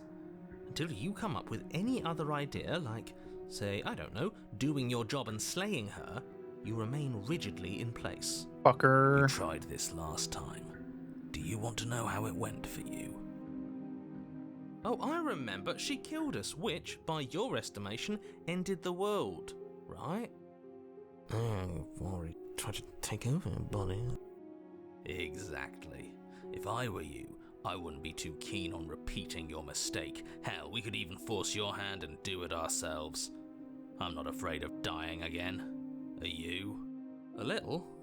I think you got your point across. Fine.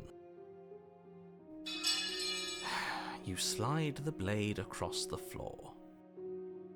The princess maintains unsettling eye contact as she reaches down to pick it up.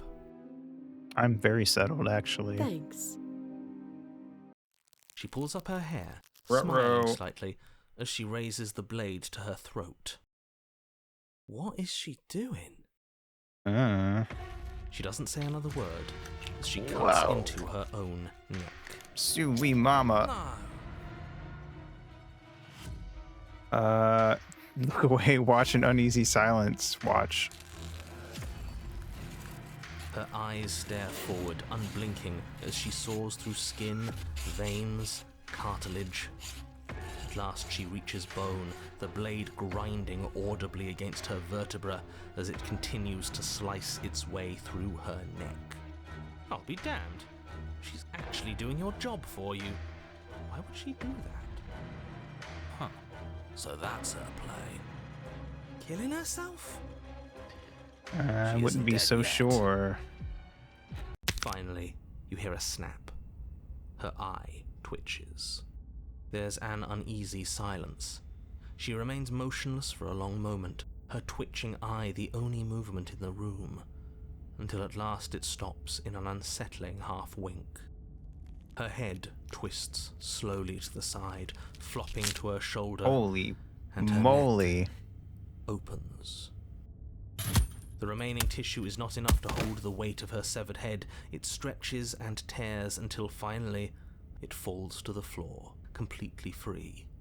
It bounces a few times before rolling to a stop at your feet.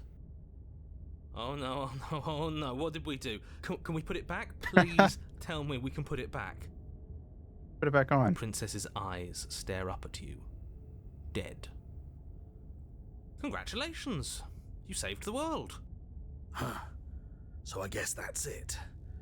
What a way to go. But she is gone, isn't she? I hate this. Can we just get out of here now, please? Of course, the princess is slain and the world is saved. Whenever you're ready, you can proceed to your reward. Now hold on, she's dead. So what's the rush? What's your angle? I don't have an angle. I'm just looking forward to putting all this behind us. Hmm. I'm sure you can understand that. Look, I'm just not ready to put my guard down. It's best to keep sharp. She wouldn't have done all that without some kind of reason. She's left us with this dangling thread, and I need to know why. You're just wasting your energy. The danger has passed, and now we can all relax and enjoy your reward.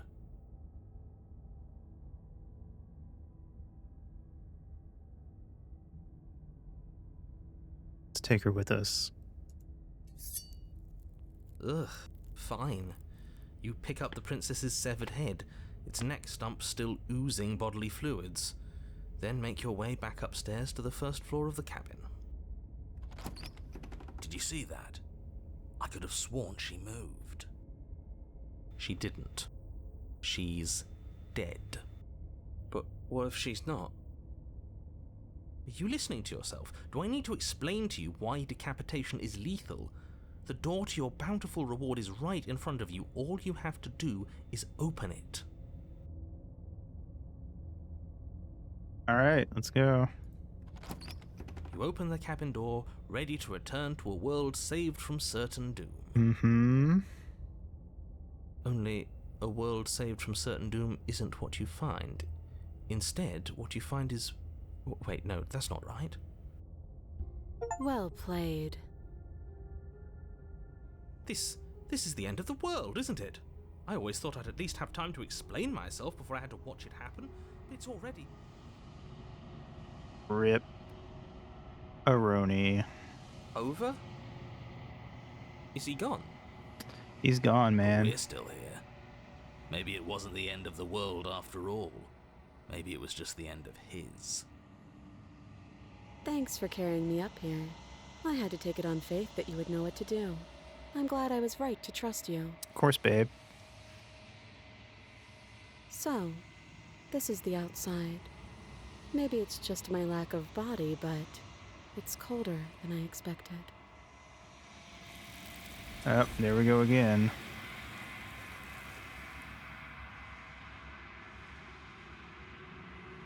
But you do not get the chance to respond, nor will you ever.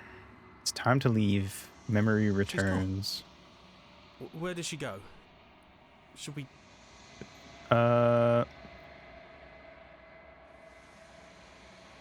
It's going to be okay. Just trust me. We've been here before, and you always get scared. But it feels so bad. Like, looking into it right now is going to be the end of everything.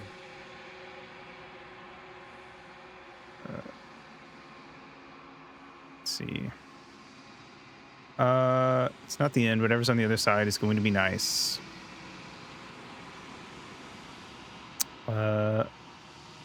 I'll see you on the other side. It's going to be okay. Okay. If you say so. We'll trust you. Feels too good to be true.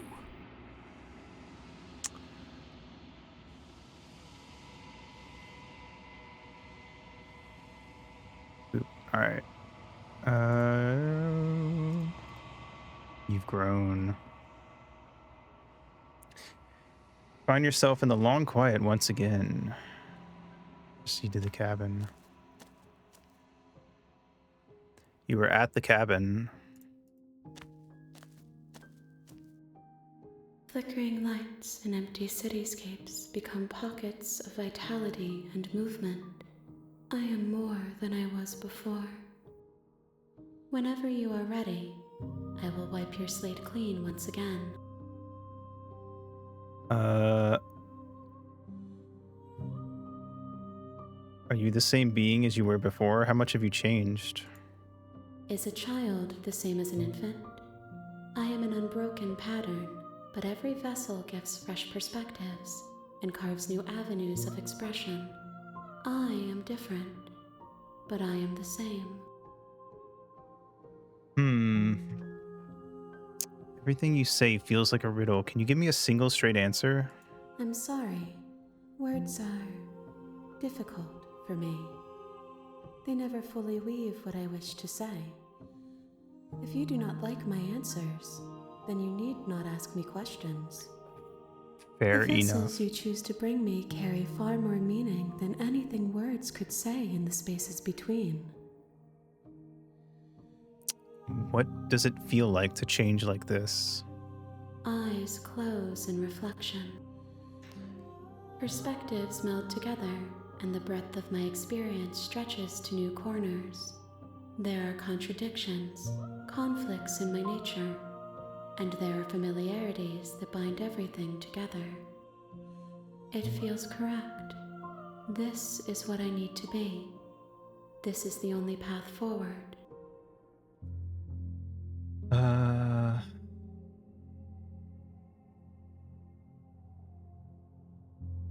When this is all done, do you know what you want to do? With every gift you bring me, I excavate the alleys of what I am meant to be, and every exploration yields new and complicated truths. What I will be is different than what I am, and what I am is different from what I was. I cannot tell you what desires I will hold when I have changed. But in this moment, all I want is to know myself and to know you.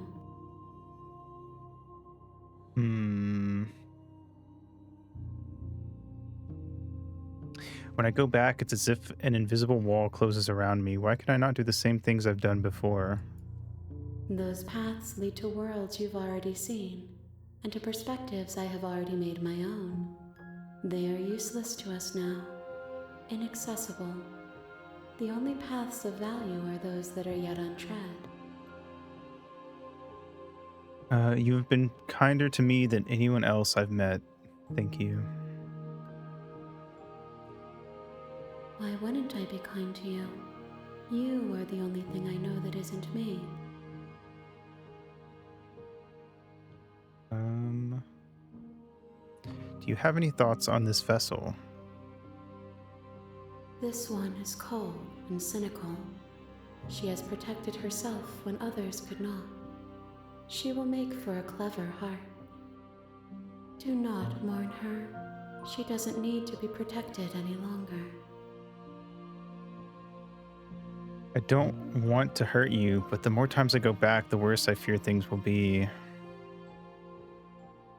The vessels are shaped by memories of you, but their impulses are drawn to the edge of the long quiet. To them, you are a gate to something more, and any hurt you've caused them is understood as a fair price for freedom. But they are only thoughts and perspectives. They are not me. The wounds they've suffered carve texture around my heart.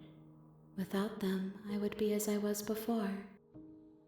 I would be alone and without sensation. I could not feel the joy of having you by my side, for I would not know your absence. What do you want me to bring you next time? Gifts aren't what someone tells you to bring them. My joy is in seeing what you choose. There are no wrong answers, and every perspective illuminates my shadows and shares new secrets.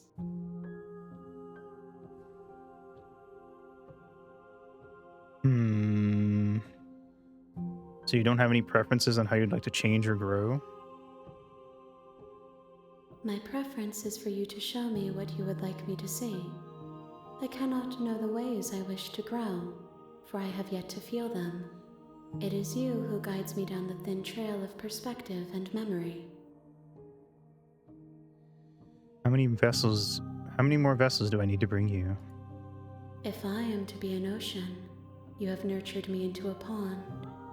My waters are shallow and murky, and I yearn for more perspective. You will have your rest in due time, and I am sorry for the burdens I place on you. I'm ready to go back. I will long for your return, but it will give me time to reflect on what I am. We will meet again.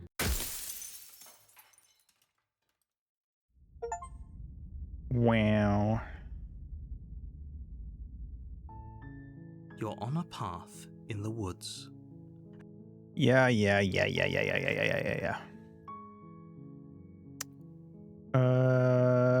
Can't someone else do this? Unfortunately, you're the only one who can pull this off. I don't make the rules. I wish I did, but I don't.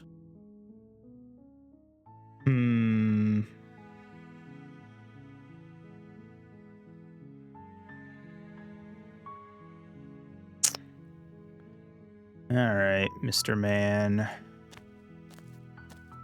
You make your way up the short path to the cabin. You'll find the princess within. We're not going to go through with this, right? She's a princess. We're supposed to save princesses. Hey, I not got slave this. them. I got this, alright? Calm down. Ignore him. He doesn't know what he's talking about. You shut up.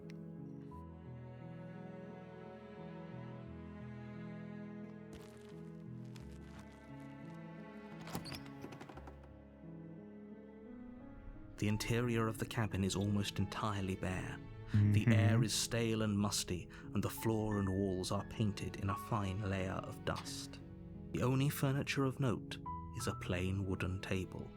Perched on that table is a pristine blade. The blade is your implement. You'll Alright, need it. we if you took the want to blade do last this right. time, so let's go back to going without it and see what happens this time. The door to the basement creaks open, revealing a staircase faintly illuminated by an unseen light in the room below. This is an oppressive place. The air feels heavy and damp, a hint of rot filtering from the ancient wood. If the princess really lives here, slaying her is probably doing her a favor. Yeah, Her yeah. voice softly carries up the stairs. Hello? Is someone there? It's hypnotizing. It's the kind of voice you only have to hear once to...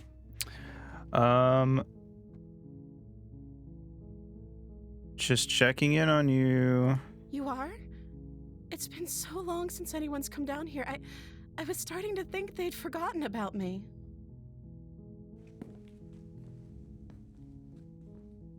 You walk down the stairs and lock eyes with the princess.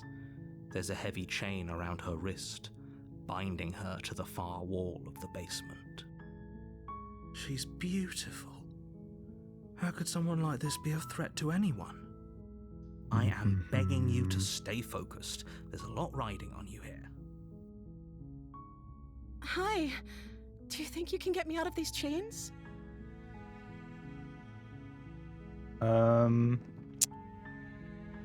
I'll see what I can do. You're only making this more difficult. Thank you. Thank you. You're making a huge mistake. No, you're doing the right thing. You walk up to the chains binding the princess to the wall and give them a tug. They're large and heavy, far too solid for you to even imagine trying to break them apart. I'm guessing you don't have the key? Maybe it's somewhere upstairs. Wouldn't that be nice? Whoever locked the princess away down here intended for her to never see the light of day. They wouldn't have just... Skip ahead. I'm gonna go check upstairs. Okay. I'll be here. Good luck. You attempt to make your way out of the bed. Yeah. Try the door. You try the door, but it's locked from the outside. Yep. Alright. You make your way to the bottom of the stairs. This would have been so much easier if you'd just taken the blade like you were Skip ahead. supposed to. Alright. We can save the princess here once again and see if it takes us down a different path, or we can slay the princess here. Let's see where else it takes us if we save her. Fine. Bam. No. We won't have any... Warn her. Stop that. I can't resist. Ooh. It won't let me because that would lead us down the same path. Slay the Thank princess. There's no getting through to you right now, is there? A betrayal of will is still a betrayal. You'll regret thinking of me as a helpless damsel. Ruh-roh. She pounces Holy on you shit. with the same animal ferocity she used to tear through her arm. But you have a weapon. You raise the blade, digging it under her ribs, aiming directly for the heart. It's not enough to stop her. You feel her claws in your throat, then her teeth, somehow sharp enough to pull apart your flesh and sinew with ease. Hell yeah. You collapse to the floor, your body unresponsive as your blood pools on the ground beneath you. She stares down at your ravaged form. I wish I could go out like eyes this. shining in the darkness, dress stained in red as her blood and yours both seep into the fabric. If we're lucky, the wound you managed to inflict will be enough to at least delay her escape from this place. If we're very lucky, it will kill her before she can reach the outside world. It can't just end like this, right? As much as I'd prefer for things to have gone differently, I can't deny the reality of what's happened. I'm sorry. Being It's over. just torn apart Everything by a goes hot dark. princess. I don't know, man. die. Seems pretty good to me. The witch. All right.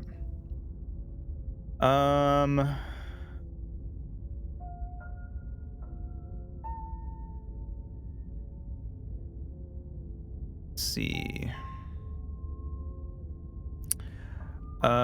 But I already slew the princess. Sure, she also killed me, but I definitely got her. Why am I here again? I can assure you that you didn't slay her and that she didn't kill you. People don't just spring back to life after dying, and the two of us are meeting for the very first time. If he doesn't remember what happened, then maybe it's best to keep What's it our that way. voice this time? Brilliant. We need to keep our cards close to our chest, and I'm not sure we can trust him. The opportunist. You know I can hear you, right? It's going to be a lot harder than you think to keep secrets from me. Alright. Did I say I'm not sure we can trust him? Slip of the tongue, bit of the old brain fog. I meant to say that we should probably head over to the cabin and slay that princess. We already know we can't trust her, so let's get on with the show. Proceed to the cabin. A warning before you go in. I wonder what it's going to look like this time. She will lie, she will cheat, and she will do everything in her power to stop you from slaying her. Don't believe a word she says. Don't worry, you can trust us to get the job done. Proceed.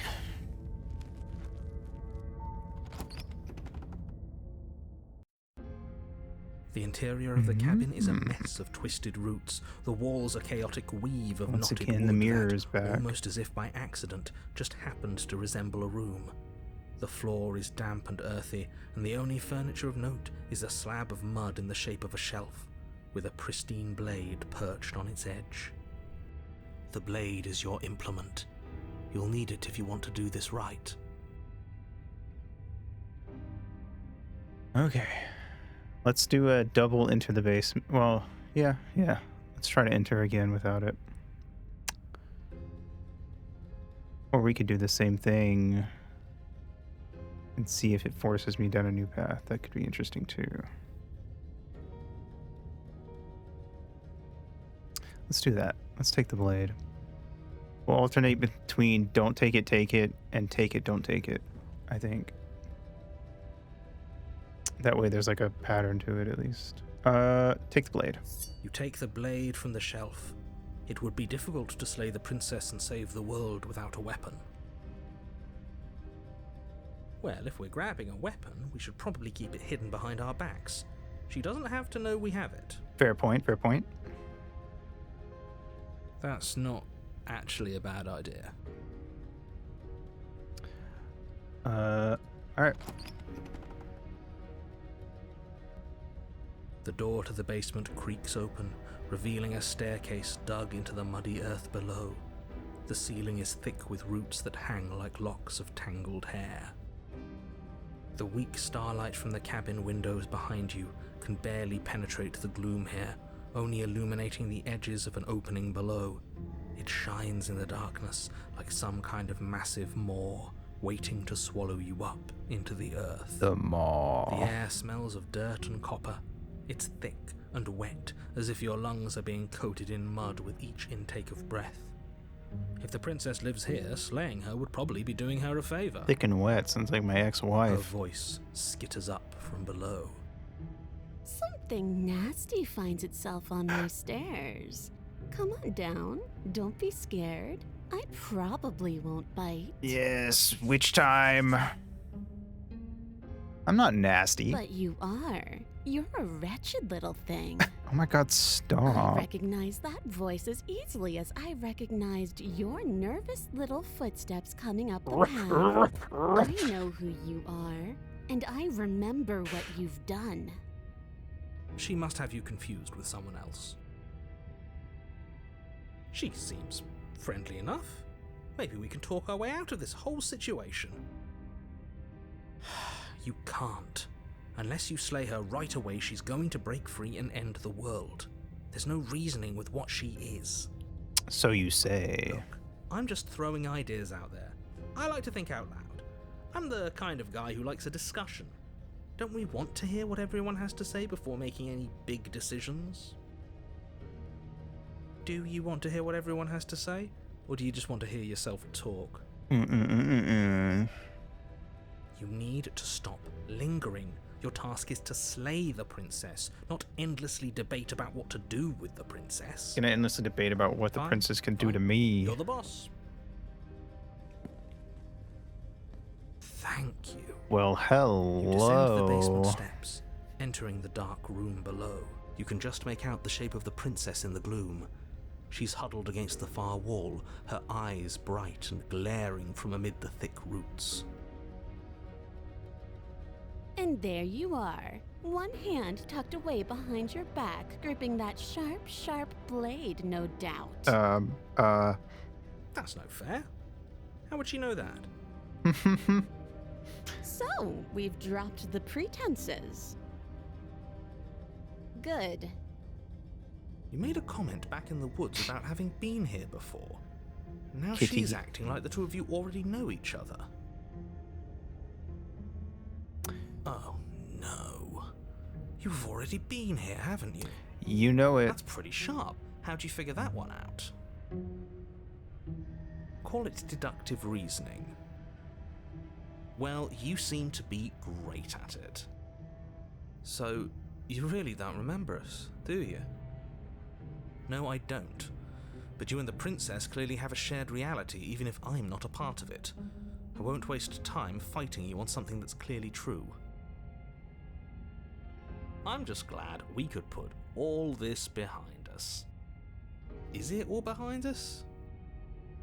Just focus on the task at hand. I don't care if you've been here before, and I don't care if you think you'll go somewhere else after this.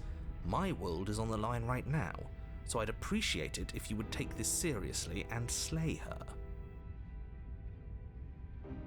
Let's chat her up a bit first. Maybe we can find a middle ground where everyone's happy. Don't talk to her. You're just going to make things more difficult than they have to be. Well, I seem to remember you having a tongue.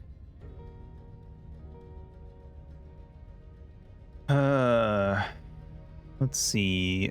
I'm sorry about last time. Look, I made a mistake. We all make mistakes, right? I'm sure you made mistakes. Let's just go top to bottom until it stops letting me. I'm sorry about last time. Ooh, smart. Let's apologize. Get us back on the right foot. Oh, you're sorry. Isn't that nice? You're such a gracious little monster. If you're sorry, then let me out of here. Prove it.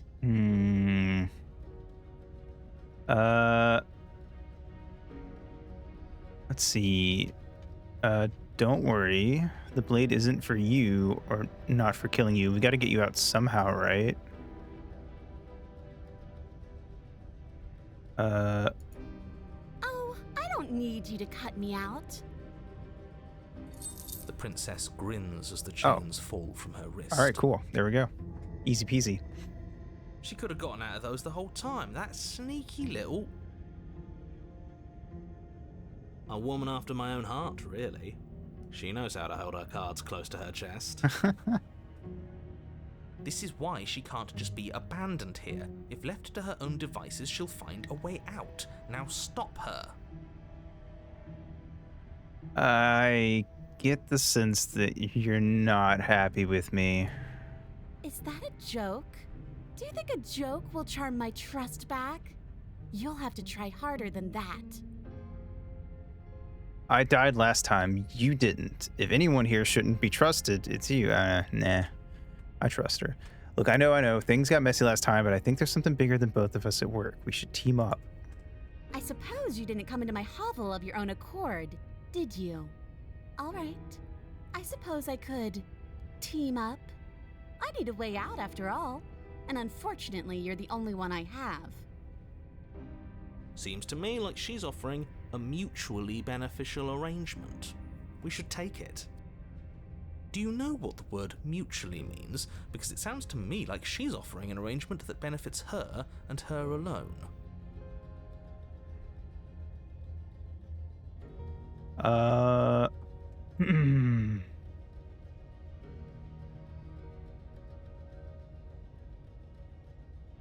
Okay, we can... Let's see. Okay, let's leave. Leave with the princess. I don't want to hurt you, but clearly there's some broken trust. Take this as a gesture of my goodwill. Give her the blade. I don't trust you, not enough to free you, and definitely not enough to get close to you. I'm leaving by. Leave her in the basement. I'd like to be straightforward with you. I'd like to be straightforward with my intentions. I didn't care for how you treated me last time, and I think you might be a danger to the world. I'm going to attack you now, Slay the Princess. Or Slay the Princess. Let's give her the blade.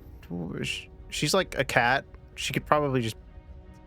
I mean, clearly, she doesn't need... based on last time, she doesn't need the knife to kill me, so... What's the difference?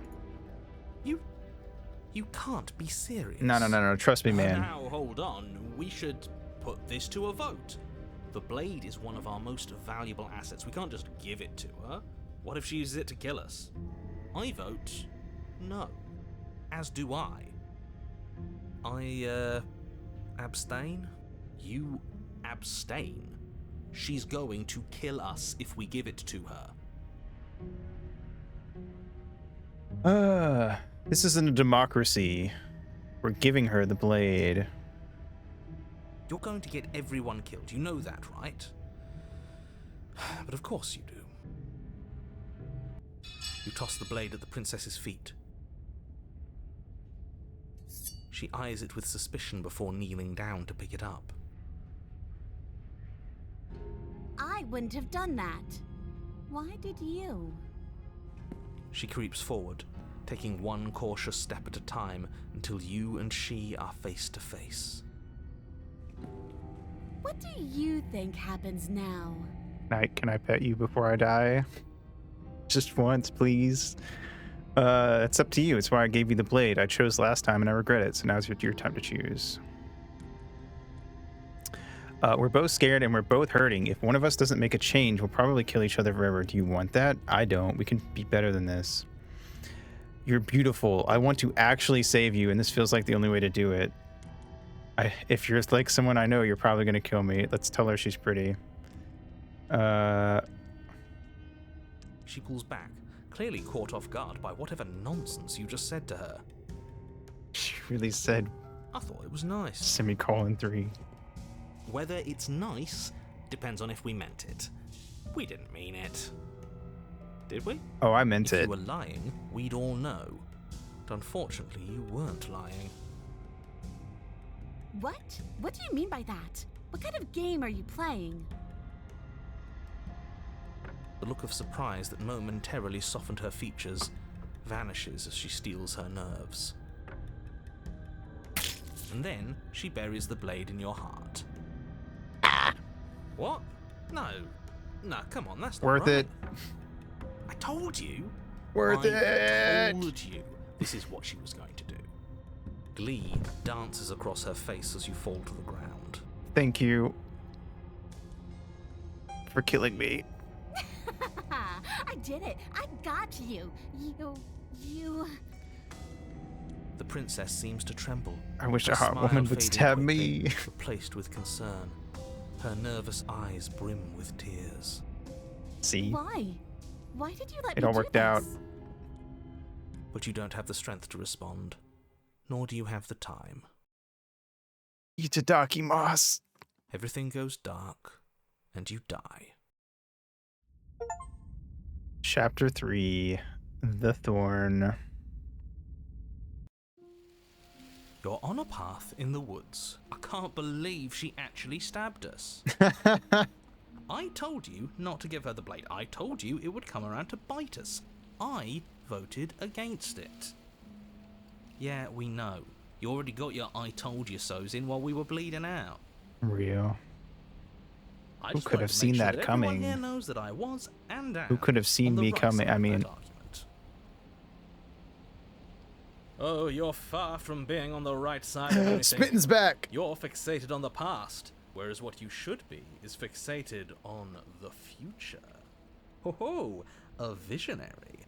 I like it. Tell me more. Gladly, my dear fellow. By cruelly turning on the princess in her moment of vulnerability, we made ourselves an enemy. But by mastering our fear and insecurity and handing over our power, we've begun a journey to something so much deeper. I like journeys. Traveling is a bit of a passion of mine. It makes me so relatable. Now, where are we off to? Well, if we're lucky, it's a journey to love. She hates us. Does she? She hesitated before stabbing us to death. And she felt bad after. Maybe she won't be as keen to betray us this time. We've already proven to her that we can change. So maybe she'll realise that things don't have to end in violence. Yeah. You know, maybe you're right. In which case, I suppose the only thing to do is to get back to the cabin and give it another try. Give what another try exactly? You are aware I've been listening to you, right? Shut up. 4 of us, 1 of It you. makes no difference if we conspire in the shadows or bear our intentions with open hearts. We are breaking your cruel cycle and whisking her away to freedom. Oh, are you Freedom. now? Great, so you've obviously been here before, since you apparently died at least once. Twice, actually. Sure. Twice. Then I'll spare you the little introduction I had planned. You already know about the princess, and clearly you already know that she's dangerous. So don't muck this up. It's bad enough that this isn't your first time through. All right. Gonna pause. I'm just gonna cut this down ever so slightly. Or wait, what I need to cut it up, down. I don't know. Anyway, yeah, I'm gonna take another pee break, and we will continue on. PRV.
All right.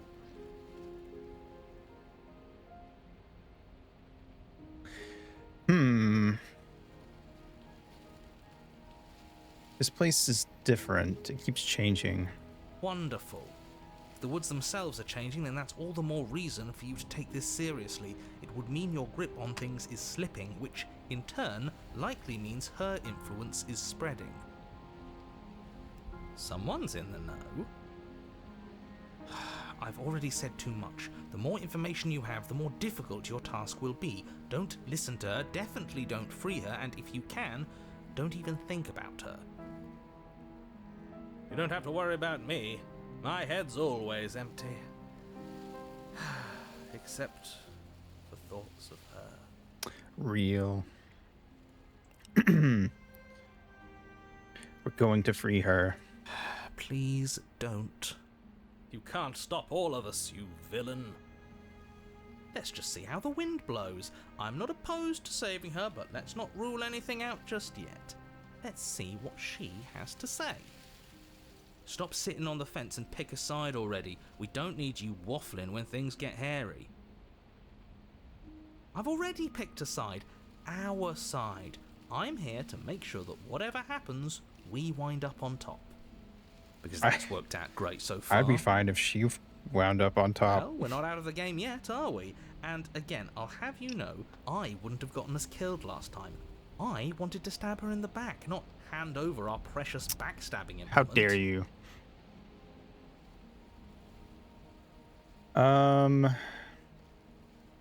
You sure seem to be taking the whole looping thing in stride. What do you want me to say? It's bad that you've been here before. It's bad for you, it's bad for me, and it's especially bad for the world. The more times you run through this, the more likely it is that you'll fail. You've already failed twice. So you knew this could happen? Theoretically, sure, I knew this could happen, but I was supposed to be the first. I'd really rather not get into it. I don't care about where we came from, and I don't care to discuss the theory of anything. I yearn only to bring her freedom. I'm here to feel, not to think. Then we can all move on, and forget what I said about failure. It's important that you believe in yourself, and the fact you're here probably means that you still have a chance to pull this off and save the world. My world, at least. It sounds like you've probably doomed a couple of others already. I need to stop talking. Think happy thoughts. Low-hanging fruit doesn't taste any worse to me. Let's see. No matter what happens next, it seems like all our answers are in the cabin. Let's see this through.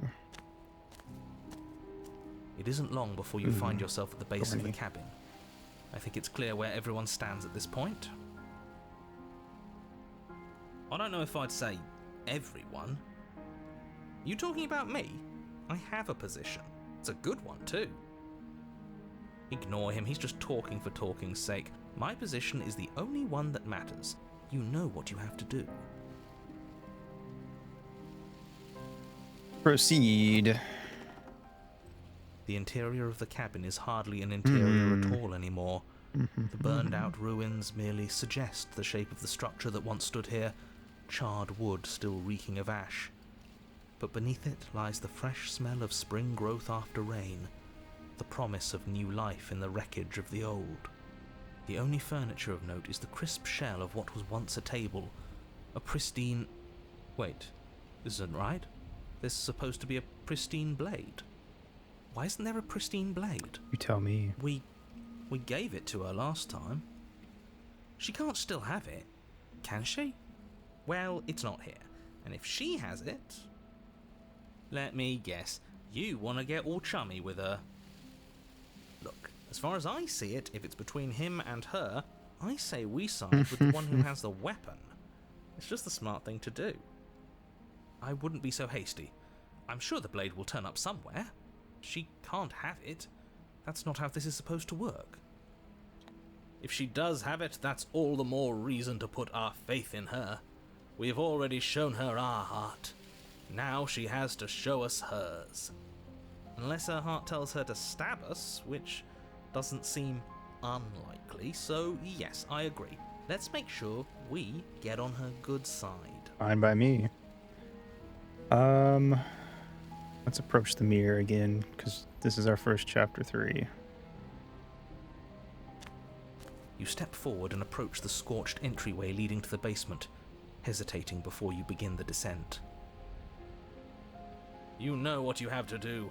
Wipe away the grit from the mirror, and behold our handsome features. You reach forward and wave your hand through the hollow entrance leading to the basement. What are you doing? Alas, our fine features remain unseen. We'll just have to trust that she'll find us beautiful as we are. Well, seems like the only way to go is forward, isn't it? Yes, that's where everything tends to be. Let's just put on a good face and have our wits about us. Let's go. You step through the frame of Oh, scorched wood princess. and make your way into the darkness below. The stairs to the basement are covered in a fine layer Spiky. of woody ash. The air still feels warm, as if the fires that ruined this place had only recently been extinguished. Yet fresh shoots of thorny branches are already weaving themselves through the soot-covered earth of the walls around you. Their spines point courteously down towards the basement, so you're able to brush past their jagged points with ease, at least on the way down. But you don't need to think about the way back up just yet. That's a matter for after the world's been saved. These thorns are an expression of her pain. I know it. She's calling out for help. Her voice, worn down by pain and suspicion, hobbles up the stairs. I can't get away from you, can I? You betray me, I kill you, and you come back. You let me kill you, and you come back. I don't know why you let me do that. I don't know what you want from me. Me neither. I want to figure out a way out of here for good. I think you know how this goes. I'm down here, and I can't leave. So, come down and talk. It's not like I can stop you. You continue down the basement stairs, brushing past the smooth edges of thorns that grow more and more plentiful as you make your way forward. You step out into what was once a vast open cavern, now overrun by briars and prickles and thistles, the space thick with hostile vegetation. At the heart of it all, encased in a tight weave of vines, is the princess, her bloody, trembling hands clutching a pristine blade. Did you know this was going to happen to me? Are you here to watch me suffer? Are you here to laugh? No. I'm here to help.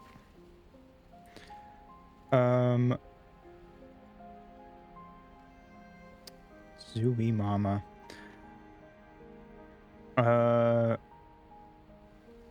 Let's see. Not here to laugh. I'm here to free you if you'll let me. I can cut you free, but you have to give me the blade. Reach for the blade. You're in a prison of your own making. I broke our cycle of violence. If you still want to wallow in it, be my guest. Turn and leave. I guess I don't have anything to say to you. Turn and leave. Fine, if you're gonna be like that, I'm going to leave. Have a nice life. Turn and leave. I'm not here to laugh. I'm here to free you, if you'll let me.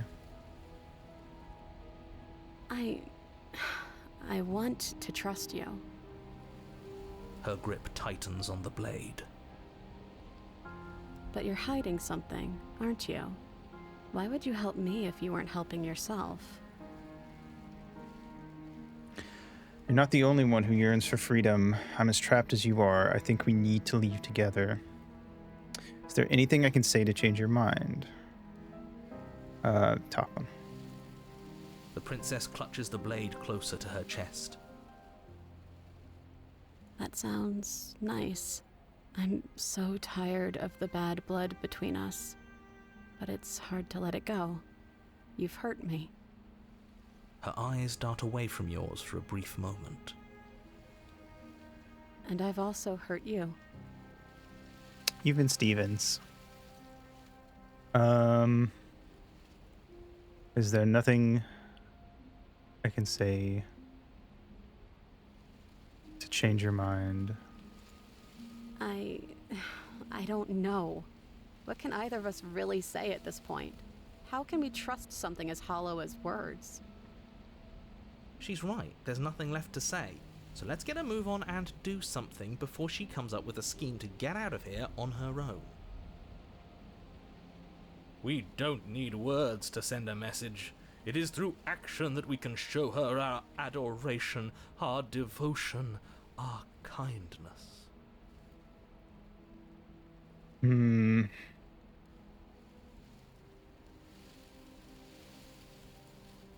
Then maybe it's past time for either of us to say anything. All that counts is action. You reach towards her bloodied hands, laying your palm on her trembling fingers.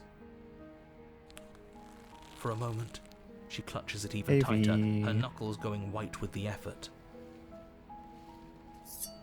But then the tension fades. Her grip finally loosens and she allows you to take the weapon. You carefully pull it free from the thorns, though they scrape at your skin, leaving red trickles of fresh blood all along your arms. She trusts us. She trusts us. Doesn't that set your heart aflutter? Yeah, a little. It could just be nerves. Being this close to her does bring back unpleasant memories, but I don't know, it doesn't feel bad. It feels good. Like we're special to her.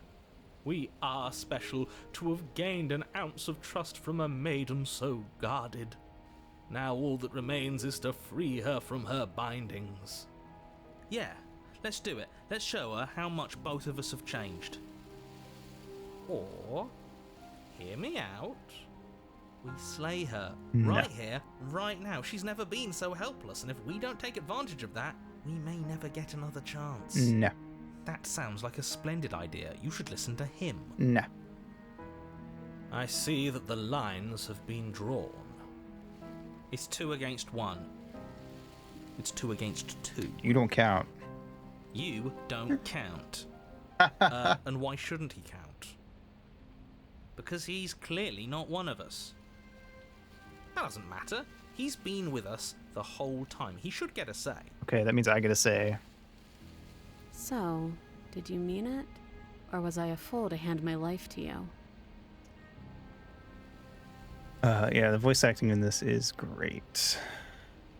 Cut her free. Yes, what a good idea. Let's cut her free.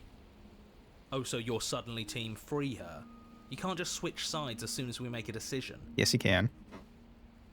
I can do whatever I want, and I believe with my whole heart that this is the right course of action. Let's free this princess. Everyone deserves a chance at redemption. Let him join us and be merry. We are all united by our passion. That's right. What he said. We've already given him a chance at redemption. Kind of like the opportunist. And who says I don't deserve another? I really mean it this time. I'm big enough to admit when I'm wrong. So I want to help you all free her. And I have no problem with that. Welcome to the team. You're one of us now. One of the good guys. You take the blade to the thorny vines imprisoning the princess, and she flinches, relaxing only slightly as the blade slices into the thick vegetation rather than her arm. And she flinches again as the last of the vines is cut away, as if, after all of that, she's still expecting you to turn on her and stab her in the heart. But you're not going to do that, are you? Still, all it would take is a single slip of the blade. Such a pathetic attempt at distraction and subterfuge. Our blade is a dashing sword, and every dashing sword is an extension of its hero. It won't slip. Real. You're right. He can't even make it slip, can he? He's a bit of a nobody. Good thing I've been on your side of all this since the beginning. The princess falls into your arms, tears streaking down her cheeks. I can't believe you're making me describe this. I hate you. Now kiss her. You actually meant it. You rescued me. Do you see the way she's looking at us? Kiss her. Kiss her now before the moment ends.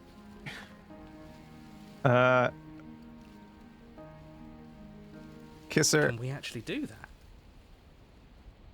You can't. Absolutely not. You know as well as I do that we Yes! can. And we wouldn't want to throw away a chance for a special moment, now would we? If she kills me, even better. Only capable of throwing myself off a bridge. Well, are you going to describe our steamy, romantic kiss? You lean in and you kiss her. And she reciprocates enthusiastically. You kiss. It's done. Are you happy now? Come on now, this is the big moment. You can do better than that. Yeah. Ugh, fine. You and the princess lock eyes and stare deep into each other's souls with all the roaring emotion that comes from letting what once was hatred turn into pure, unbridled passion. Are you making fun of us? And then each of you close your eyes and kiss. Words can describe neither the nuclear fire nor the oceanic depth of your connection. Please. I think he actually likes romance. If history itself were not about to end, Nuclear? historians would document this moment for the rest of time. Musicians would write era-defining ballads, and great artists would expend entire lifetimes trying to merely capture the spark you hold right now. Real. He's making fun of us. It doesn't matter either way, because this is good stuff. Agreed. I'm aware of my skills. But unfortunately for you, the moment doesn't last forever. You open your eyes, the princess smiles gently up at you. Time for you to damn the whole world to oblivion, I suppose.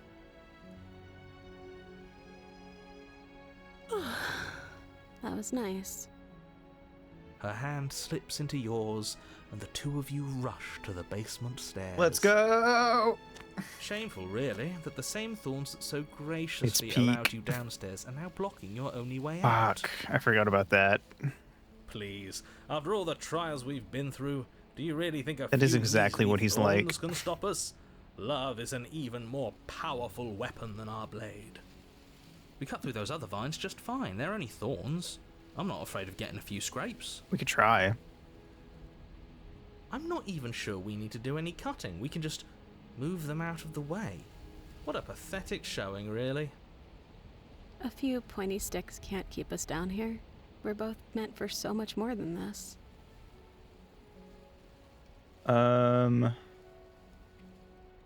We could try cutting them. Cut into the thorns. There you go. As you swing your blade into the thorns covering the basement stairs, they yield. Both you and the princess ascend the stairs without obstacle. This is unacceptable. The second you step out of this cabin with her, the world ends. Do you hear me? What did the world ever do to you to deserve this? Your nightmare is our dream. Whatever world would condemn star-crossed lovers like us to a cycle of violence and despair isn't a world worth saving. You tell them. We'll weave something new together. Something better. You and the princess hesitate at the cabin door. This is your last chance. We've already made our decision. We're finally leaving here together, aren't we? And all we had to do was trust each other. It wasn't easy, but I'm glad we finally could. Step into your freedom. Hands clasped, the two of you open the door and step out into a new day. You irredeemable murderers. Bite me. What do we do now? Where's everything going? Why is it so cold?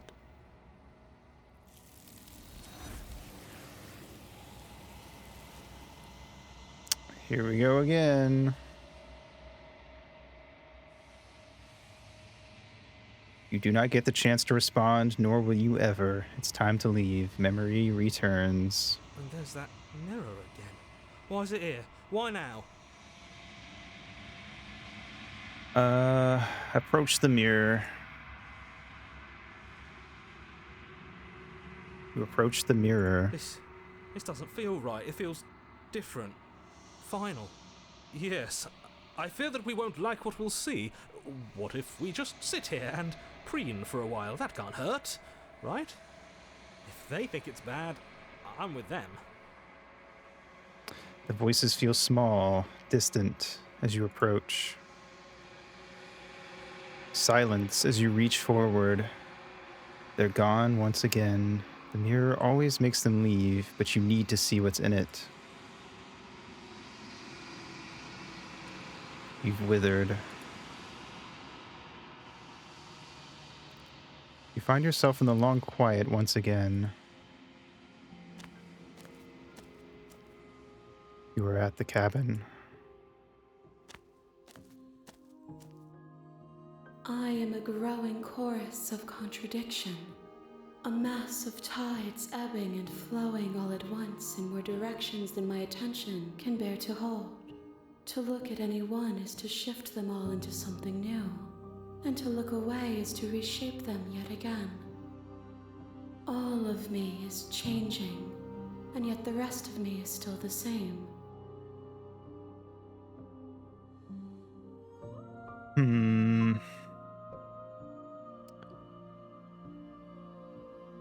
Doesn't matter how many times I go back, at least one of us always hurts the other. Doesn't that change you? Doesn't that make you worse?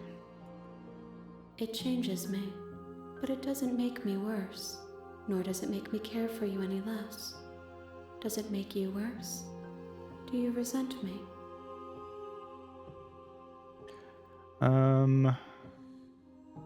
See, if anything, it makes me like you more. I don't know what it says about me.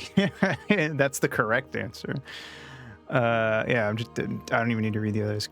If anything, it makes me like you more. I don't know what that says about me.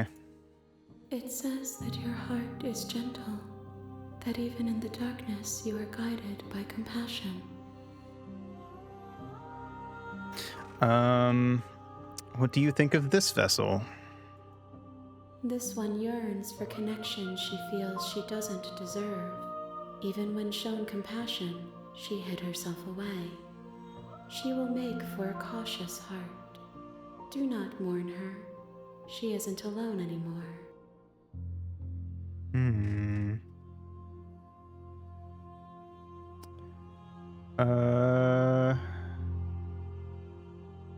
Do you still not care what I bring you next? I care about your gifts, but I have no preferences to burden you with. Even if I did, I would never dare to tarnish our relationship by assuming myself above you. Wow, she sees us as equals. Green flag. How many more vessels do I need to bring you? We will know when we near our destination. Fair enough. I'm ready to go back. I will be here when it is time for us to meet again. Wahoo.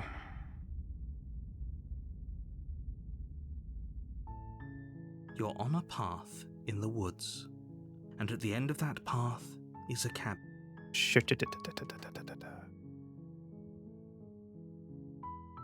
All right.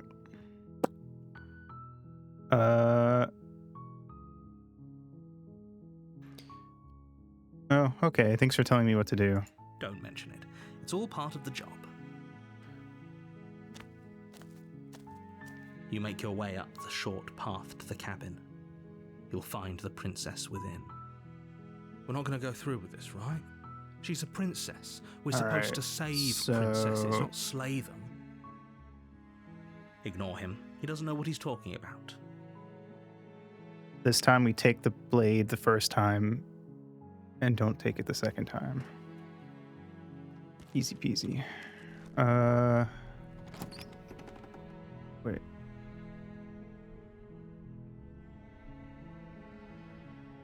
Yes. Take the blade. You take the blade from the... Into the basement.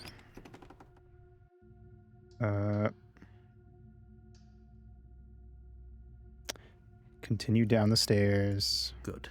You're still listening to reason. You walk down the stairs Alright, and lock eyes with the princess. There's a heavy chain around her wrist, binding her to the far wall of the basement. The skip fucked up. Oh wait, no, it only fucked up for one line. Okay, cool.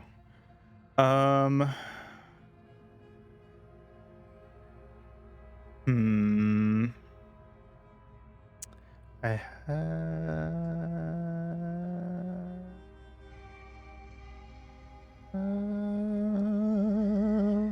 haven't decided yet. How about you drop the knife and the two of us just talk? All right.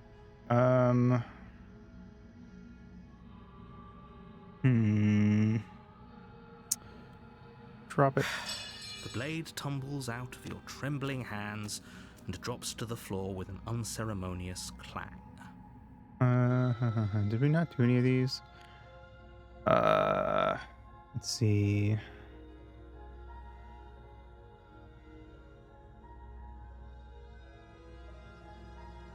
There's people out there who think you're going in the world. What do you have to say about that? Don't just tell her. Oh wait, we that. did see that. Never mind. My bad. I think we did all these. Okay.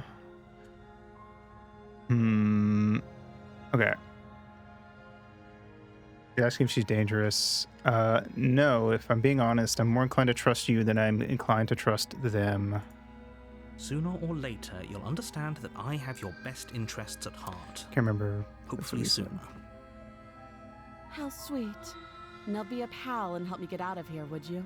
We could figure out how to deal with them after I'm free. All right. I say we keep going down similar paths and see where they take us. I'll see what I can do. You walk up to the chains binding the princess to the All right, wall that's the same. and give them a tug. Maybe it's somewhere upstairs. Doubtful. Whoever locked the princess away down here intended for her to never see the light of day. They wouldn't have just left the key to her chains. Okay. I'm gonna go check upstairs. I'll be here. You attempt to make your way out. Yeah. Go back down. You make your way back to the bottom. All right, and we're stuck. And we save her. Against your better judgment, Approach the you place door. note. We won't have any of that. The stakes are... Warn her. Stop that. And I can't resist on this one either, so we will slay the princess. Thank you. You swing your arm towards her throat, the blade singing through the air. But she's ready for it. She grabs your arm, her grip like a stone vice. You drop the blade, Ooh. pathetically. Hot. She lets go, and faster than you can react, rears back and hits Oh, you with shit. a bone-shattering haymaker. Just fucking There's a ringing in your ears. You're fairly certain you can Clocked feel bone me. grinding against bone where she fractured your jaw, but your body isn't allowing you to feel much right now, adrenaline coursing through your system and numbing your nerves. You fall to your knees. You're barely able to bring your trembling arms up to defend yourself before she hits you again. Every blow is as punishing as the first. holy You moly. feel bones shatter with every impact, unknown ruptures blossoming with blood somewhere inside of you. You poor thing. I'll go ahead and put you out of your misery. Thank you. She places a confident heel on your chest and pushes you down to the ground. Her knee falls to your throat, your windpipe crushed beneath a weight you didn't think her slight form could possibly possess. It can't just end like this, right? Oh, it I'm can. sorry, but it's over. Everything goes dark. You Real. die. The tower. You're on a path in the woods, and at the end of that path is a cabin. And in the basement of that cabin is a princess. You're here to slay her. Ablicher. Proceed to the cabin. A warning before you go any further. She will lie, she will cheat, and she will do everything in her power to stop you from slaying her. Don't believe a word she says. We might as well just pledge ourselves to her and stop pretending we're capable of doing anything in this situation. The She broken. probably doesn't even need to try to overpower us. Real. Can we tone down the pessimism just a smidge? not being a pessimist. I'm just being realistic. You're being annoying. That's what they all say. Just ignore their bickering, and whatever you do, don't pledge yourself to her. Too I late. cannot stress enough how absolutely catastrophic that would be for everyone, yourself included. I agree. If she's wrongfully imprisoned, then we should rescue her, but if he's telling the truth, we shouldn't just hand her the world on a silver platter. Rescue her? Given the stakes of the situation, there isn't really a difference between rescuing her and pledging yourself to her. Either would be terrible.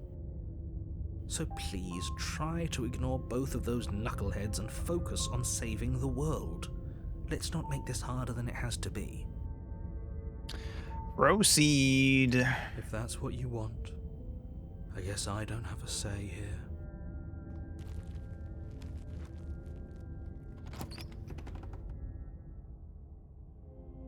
The interior of the cabin is larger and more grandiose than its humble exterior would suggest. The only furniture of note is a massive marble altar with a pristine blade perched on its edge. The blade is your implement. You'll need it if you want to do this right. Why do we feel so small? We don't feel small. We are small. Real. Since we're in a different place, I wonder if the you didn't say anything about the mirror in the wall text is any different. That's because there isn't a mirror. Slightly. There's the altar, the blade sitting on the altar, and the door to the basement. There's nothing else in here. There's definitely a mirror. There isn't. Who cares if there's a mirror? We're all going to die anyway. Oh my god. And I'm sure that if we looked in there, we'd just see something sad and miserable looking back at us. We don't need any reminders of what we are. It would only make things worse. You gotta cheer up, guy. For the last time, you're not going to die unless you let it happen. And luckily for you, there isn't a mirror, so no one needs to worry about confronting a grisly visage any time in the near future. Though, for what it's worth, if there were a mirror, I'm sure that you wouldn't find anything sad or miserable in it looking back at you. You probably look perfectly normal. Probably. Do you not know what we look like? He knows. He just doesn't have the heart to tell us. Oh my god.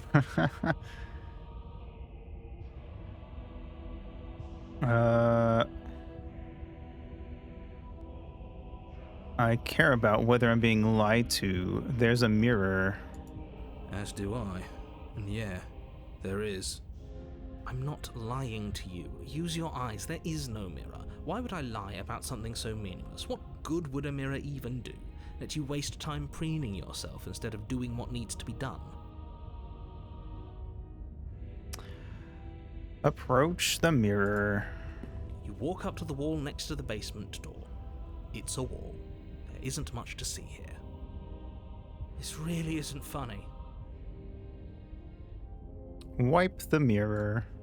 You reach forward and rub your hand against the cabin wall. I hope you know how ridiculous you look right now. We should count ourselves lucky. Some things are better left unseen. Alright. No knife. No blade this time. Yeah. Maybe she'll be more receptive if we're unarmed. Blade, no blade. It doesn't matter.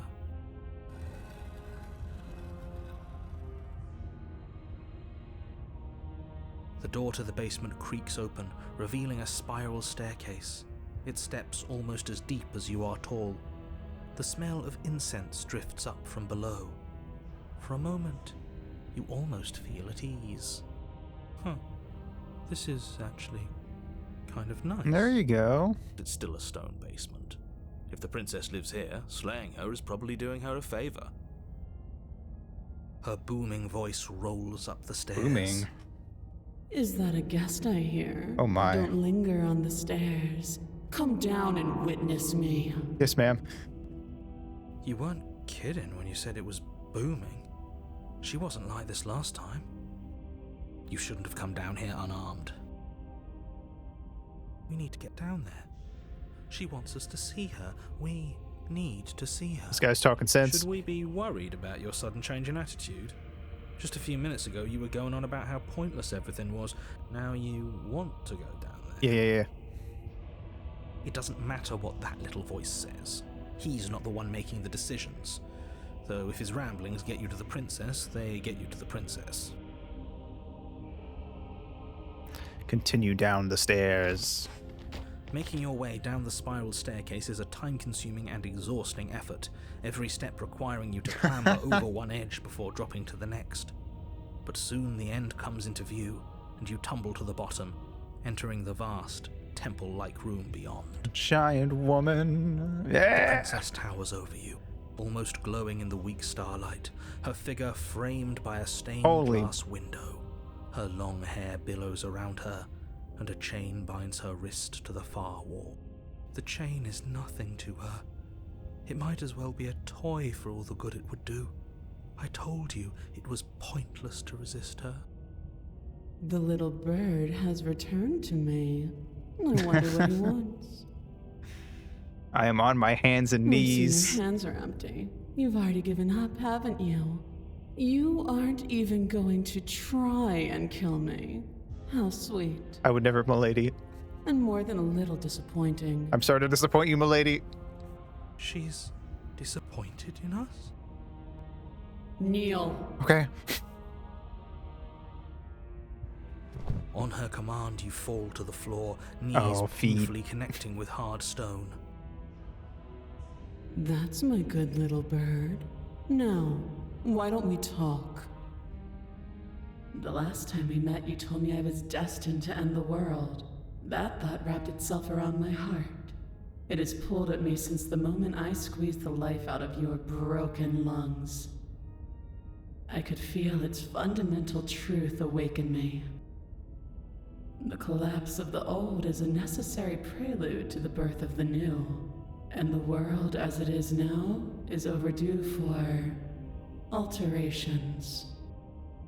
It's time for me to seize my destiny, and you, little bird, will help me seize it. Yes, ma'am. Well, that gives away the game, doesn't it? It does. But why did she say the last time we met? That's not right. That can't be right. She's right. We've been here before. And we've died here before. Pitifully. We might as well do what she asks of us and help her. She is inevitable. Can't you feel it? Oh, I feel it. He's being melodramatic, but the point stands. What are we even supposed to do to stop her? Well, I'll be damned. That's not good. Okay, first things first, you're going to have to stuff those pessimistic thoughts someplace far, far away and commit yourself to what needs to be done. The stakes of the situation should be perfectly clear to everyone now. And if you're going to save the world, you have to have faith that you can pull this off. You can't win a battle that you've already lost in your mind. Too late. Let's see. What would you have me do? What do you have planned? Just because you're supposed to in the world doesn't mean you actually have to do it. You can be whatever you want to be. Questions for you before I decide anything. What happened to you after I died? I am yours to command. Woohoo, mama.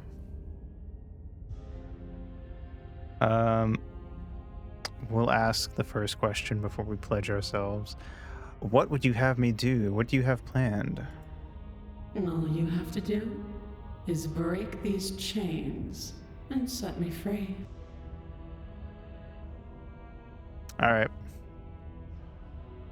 Your will was so easily broken. Am I that magnificent? Yes. All you need to do now is break my chains. If this is what you want, then I guess there's not much else for me to say. No, you can't just give Freedom in is the to her, right of not all when the sentient stakes are beings, so including high, giant not when princesses. you're so close. Charu. I won't let you do this. What are you gonna do? There's still something in the way. A greasy film inside of you where it doesn't belong, trying to conceal you from me. Is that a person? No, it used to be a person. It's something different now. An echo. Is she talking about you? That's impossible. She's not supposed to be able to interact with me. You're a small one, aren't you? A shriveling little worm stretched beyond its limits, trying to control things that it can't understand. No. What are you talking about? I don't care what you are. You're mine. Get him. Get him. Rise, my little bird. I am risen. Without hesitation, you're brought to your feet. Let's go. Break my chains. Yes, ma'am. And how are we supposed to do that? We don't even have a weapon. All you need to do is believe it's been done. Break. Her chains shatter, and the cuff falls from her wrist. She is loose, and the end is upon us. What a good disciple you are. Thank you. Come, it's time for us to leave.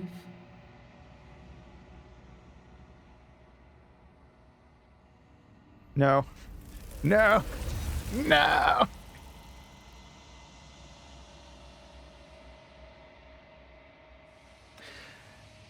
But you do not take her hand, nor will you ever. It's time to leave. Memory returns. Where did she go? Should we try and find her? Cut me off. There's that mirror again. Why is it here? Why now? Just when it was getting to the best part. You approach the mirror. This doesn't feel right. It feels different. Final. I don't want to look at us. The voices feel small, distant as you approach. Silence as you reach forward. They're gone once again. The mirror always makes them leave, but you need to see what's in it. You've unraveled. Find yourself in the long quiet once again. You are at the cabin. Oh my God. There's a world beyond the endless walls of the long quiet. We're supposed to be there. The hands are so small compared Do to you know her. what we'll find out there?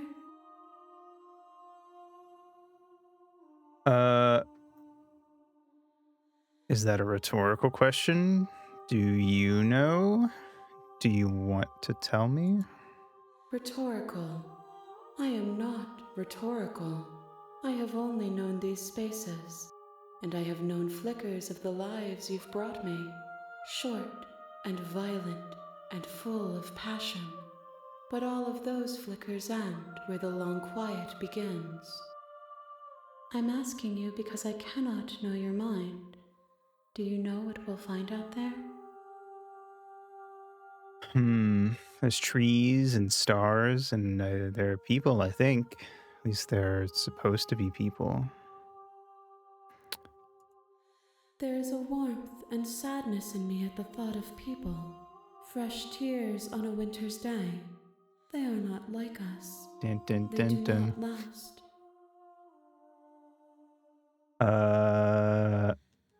They not like us, she says. Do you think that anything is real out there? Do you think that we're real? We are real. Nothing is an idea that dwells in the absence of something. But nothing cannot exist on its own. And because of that, nothing can't exist. Do you have thoughts on this vessel? This one is dominance. Yeah, it A is. figure capable of bending everything to her will. She will make for an overwhelming heart. Do not mourn her, for she would not be able to mourn you. That is acceptable.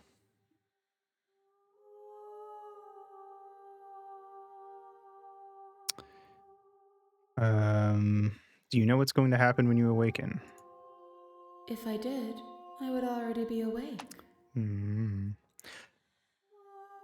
you send me back, I'm not alone. There are voices that speak to me. Some of them are me, but one of them is something else. I call him the narrator, and he wants me to kill you. Do you have a narrator? Have the vessels had one? No, their thoughts are quiet. Do you think your narrator lives in the spaces beyond?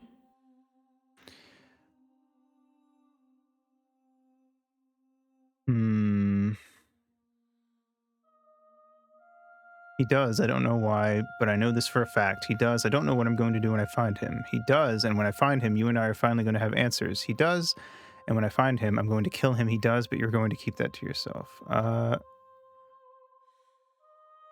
He does. I don't know what I'm going to do when I find him. There's no need for you to know what you are going to do before you do it. If you find him, remember that I'll be waiting for you on the other side. How many more vessels do I need to bring you? 1. Whatever you bring me next will be enough. Gasp.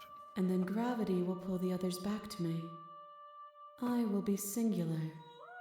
A final multitude. If this is the last time, is there anything you would like me to bring you? These gifts are a conversation, and each one shows me the contours of your heart.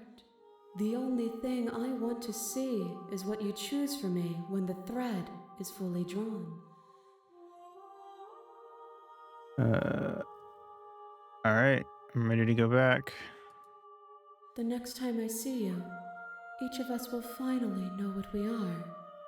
I will be here, waiting for you.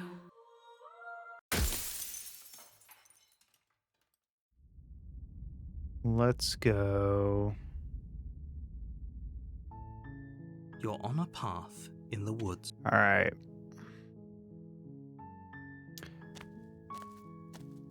You make your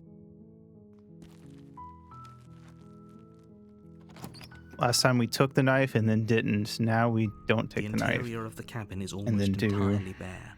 The air is stale and musty, and the floor and Yeah.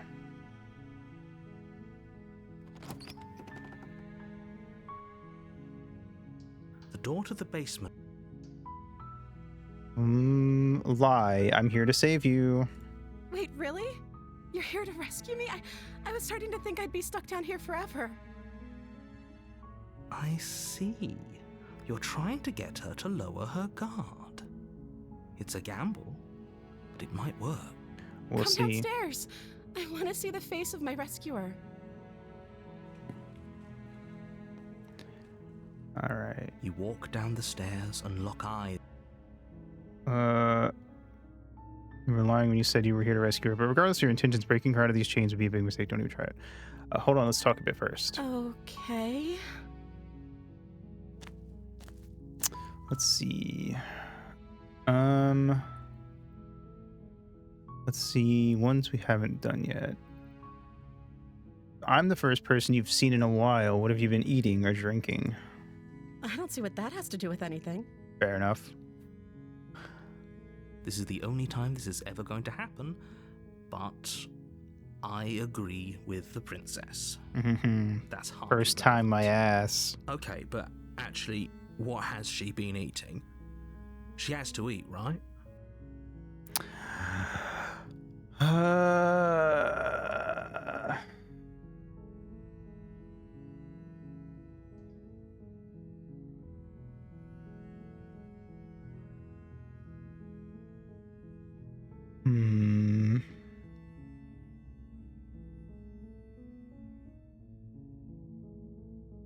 I don't know anything about you. For all I know, you're locked up down here for a reason. Of course I'm locked up down here for a reason. I don't actually know what that reason is, but you don't just stuff a princess in a basement and throw away the key without there being some sort of an explanation, right? You have all the explanation you need, and you should know better than to trust whatever she comes up with.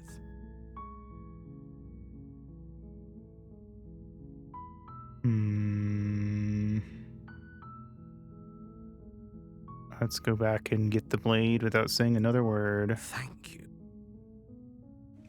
You turn back to the stairs, intent on retrieving the blade in the cabin. Where are you going? You can't just leave me here. You'd better hope for your own sake that I don't slip these chains before you make it back down here. Ruh-roh. Slip these chains? She can't, right? She probably She can. needed our help to get out of here. But do you hear the conviction in her voice? I don't think she's bluffing. She has to be bluffing, but I'd hurry if I were you. You rush up to the first floor, grabbing the blade, both yours and the world's only possible salvation. Okay, if we're sure about this decision, I'll support it. I suppose we have a world to save after all. You slowly creep down the basement stairs. It's quiet. Uh-huh. Where the princess sat only a moment ago, there's only a severed arm, its cooling flesh still chained to the wall. And she is nowhere to be seen. Uh-oh. Is it just me? Or did this room get a lot bigger? She could be anywhere.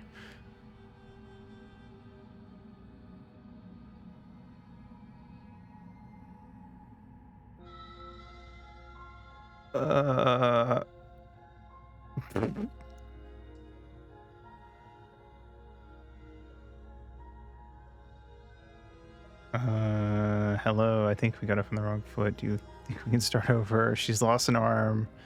Locking her down there and letting her bleed. Let's finish this. Okay. Let's be a little nice. I think we got off on the wrong foot. Do you think we can start over? Oh, you coward. No, I don't think we can. Uh-oh. Why don't you come closer? I have something to show you. Let's go closer. All right. Let's finish this. Your eyes dart to the corners of the room. You don't see her. Where is she?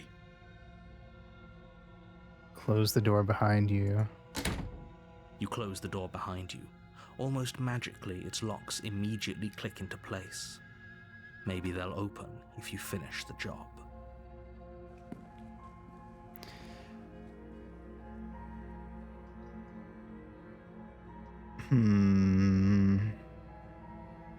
I'll wait. Oh, do you want to play a waiting game? I've been down here a long, long time. I'm very good at waiting. You do your best to patiently wait her out. But eventually, exhaustion starts to set in. Ooh. Come on, wake up. We can't fall asleep down here.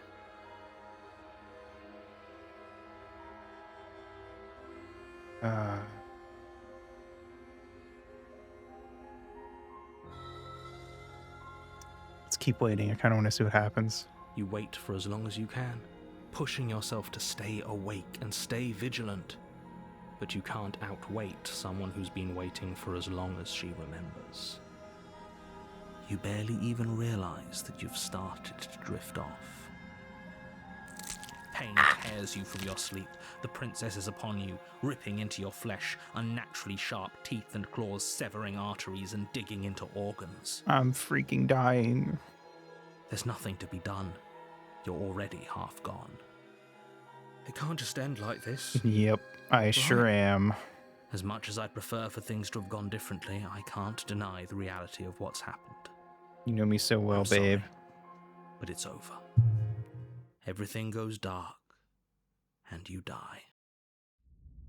The beast. You're on a path in the woods, and at the end of that path is a cabin. And in the basement of that cabin is a princess. You're here to slay her. If you don't, it will be the end of the world. I bet you if I did another playthrough of this and instead I went knife on one run, then no knife on at all, the next run and alternate like that, I could probably get ones I haven't seen yet too. Although I feel like at a certain point you probably want to like look up like a spreadsheet or something.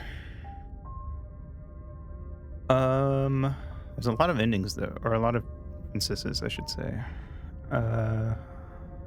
There's like 100 something achievements, and I'm pretty sure each. I think each princess has like 3 achievements tied to them. 2 or 3. Yeah, exactly. That's true. Let's see. We've already done all these, so let's freaking go. A warning I wonder who our before you go any further. new voice is this time. She will lie, she will cheat, and she will do everything in her power to stop you from slaying her. Don't believe a word she says. Does a cat lie to a cornered mouse when it plays with its freedom? Or is it just acting out its nature? The hunted. I don't see why that matters. A lie's a lie, and if anything, she's the one who's cornered. She could have gotten out of there whenever she wanted to. We should trust nothing that she tells us, only what we hear and smell. That's a very roundabout way of saying that you should listen to me and take this seriously. Maybe. Proceed.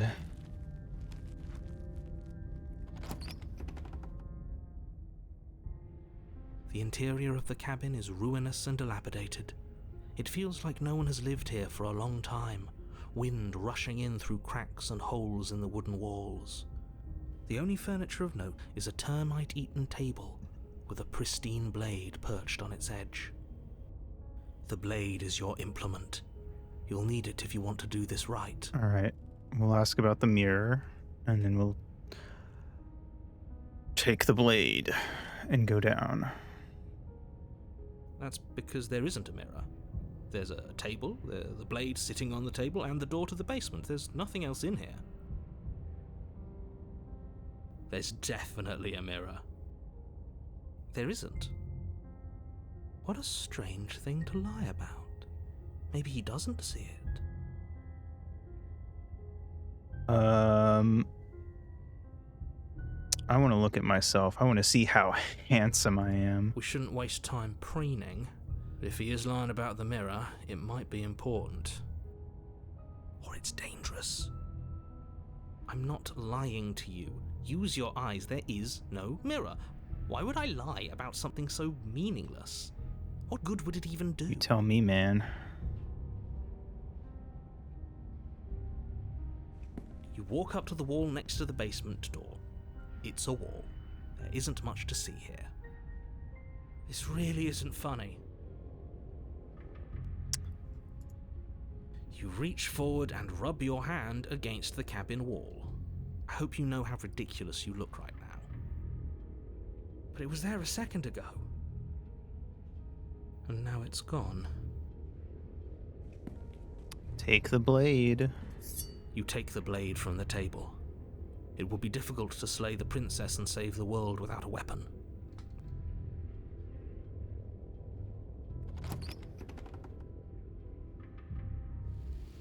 The door to the basement creaks open, revealing what's left of an old wooden staircase. It's still sturdy enough that you can make your way down in one piece, Wumpy? though you'll have to be mindful of holes. The air seeping up from below is oddly warm and wet, as if you're descending into a jungle. If the princess lives here, slaying her would probably be doing her a favor. She growls up the stairs. I can smell you. Oh, sorry. She sounds almost feral. I'll shower Patient. more next time. Or maybe eager. You carefully make your way down the stairs. The last step gives way to the damp earth floor of a starlit pit. The walls are obscured by an impenetrable darkness, giving the illusion that the room might stretch on forever. You brush against the wide leaves of plants that surround you on all sides, seemingly the only living things that occupy this strange underground wilderness. The jungle is pressing in on us, hiding her from view. She could be anywhere. She's right there. You see only a flash of the princess before she scurries away into the underbrush, dragging her heavy chain behind her. Remember, she's just a princess. She is certainly not just a princess. You're not helping. It doesn't matter what she is. It only matters what she does. Her shining eyes appear between the leaves, staring hungrily at you from the darkness. I can hear your heart pounding from the bottom of the stairs, fledgling. You're right to be terrified. Let's go. I'm so much more than you. Yes, you are. And a little splinter clutched in trembling hands won't save you from me. A shiver rushes up your spine and pulls you upright.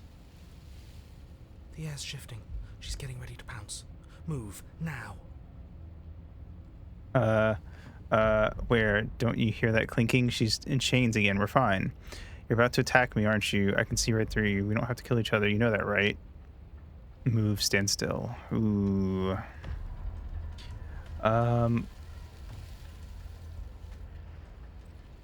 We don't have to kill each other. You know that, right? There's a shift in the humid air, and something enormous. The princess lunges from the shadows, her maw unhinged and dripping, her eyes fierce and full of hunger. She is too quick to outrun, too nimble to outmaneuver, too determined to overpower. She got my ass. This is her domain. You are devoured. I guess that's it then, isn't it? Unfortunately for you, no. This isn't it. You are in a dark and caustic place. A thick, fibrous lining constricts around you, its slick surface impossible to grip.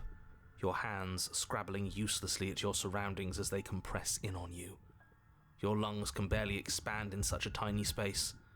Not that the humid, finite air grants you more than a few shallow breaths at a time. I always find my way back here. You needed to act. The liquid pooling beneath you starts to seep into your skin. You itch, then sting, then burn as the acid begins its slow work. When I killed you, I tried to leave this place, but it wouldn't let me. You belong down there, it screamed at me. The world is better off without you in it. The flesh around you rumbles as the princess begins to move, her thundering footfalls twisting you helplessly about. Your skin protests as the corrosive liquid sloshes around you, but there will be no respite for you in sight. The burning grows stronger, and you can feel layers of you being peeled away. But you don't belong down here. You came from somewhere else. You came from out there. So I consumed your dead heart, and I carried it in my throat, and I draped what was left of you on my back, and I threw myself against that door. She stops, her muscles tensing around you, and through the muffling layers of her flesh, you hear the whine of straining metal. And with a pop, she lurches forward, your body lurching right along with her. Her chains. She's loose. But even then, it denied me freedom.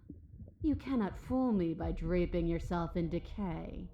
I know your true nature, and it is suffering. Gravity pulls at you as you're hefted upwards, the distant creaking of ancient wooden steps barely audible over the thudding of the princess's heart. And then it was gone, and I was here. A new enclosure, a nicer cage, but still a prison. I learned from my wounds. You're alive now. We can leave together. Clever. Does that work? Could she free herself if we're alive in here? Do you really need me to give you a definitive answer for you to understand that the situation is grim? Stop her. Do something. You still have that steel claw. Tear through her before we are her. Survive. Or we could use it to make this quick for ourselves. If she needs us in order to leave, we could at least deny her that. Interesting. That is a bad thing to do. You talked to the cabin. You could have asked me before swallowing me alive. Spit me out or I'll kill myself and nobody gets to leave. I have my steel claw. I could use it to hurt you. Dig with the steel claw. Fine, you can leave. You can leave. Just let me go. Screw you. Slay yourself.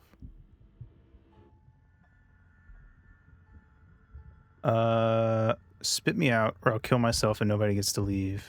I'm so very, very patient. If it takes lives and lives and lives to swallow my way to freedom, then that is what I'll do. Your body is violently jostled, the disruption causing burning skin to slop from raw muscle, and you hear what you can only assume is the princess pulling against the door to the cabin. The cage is still locked. I don't think we can talk our way out of this. We are drowning in death. There's no more space for words. Mm-hmm.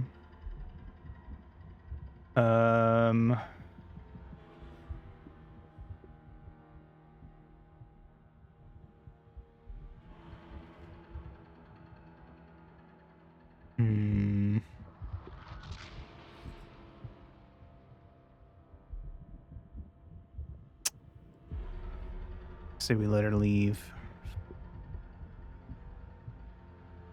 I mean, we know that we gotta bring one more vessel.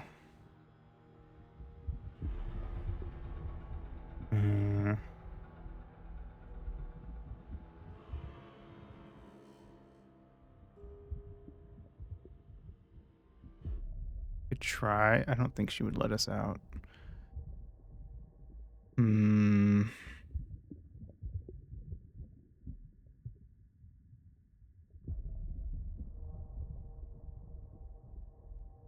Oh, this one's interesting. You need me to want to free you, don't you? You can't force me to let you out of here. Every creature craves freedom. You will too before you die. The pulling has turned to battle as the princess desperately throws everything at the cabin door. Your flesh screams as your reddened, spongy body is hit with fresh waves of blistering acid. All right, maybe we should stop talking. Hold me forever. Fine, you can leave. Oh, can I? The click of what you presume to be a door ripples through the layers of suffocating flesh. That wasn't so hard. You feel her take another massive step, and then another, and then... It's gone quiet, hasn't it? And here we are. You can feel a churning in the forms around you and then a wet tunneling before you are ejected to a place that is nowhere at all. I guess I don't need you to be a part of me. How lucky for you. This place is cold. This is sick. Oh, and there she goes. Bleh. Before you can say anything to her, she's gone. Memory returns. Where did she go? Should we try and find her? And there's that mirror again. Why is it here? Why now?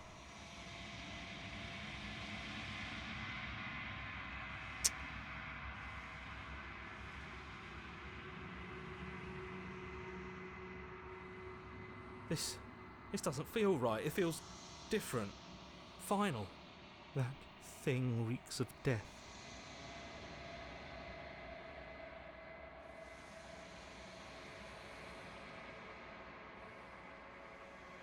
You are nothing at all.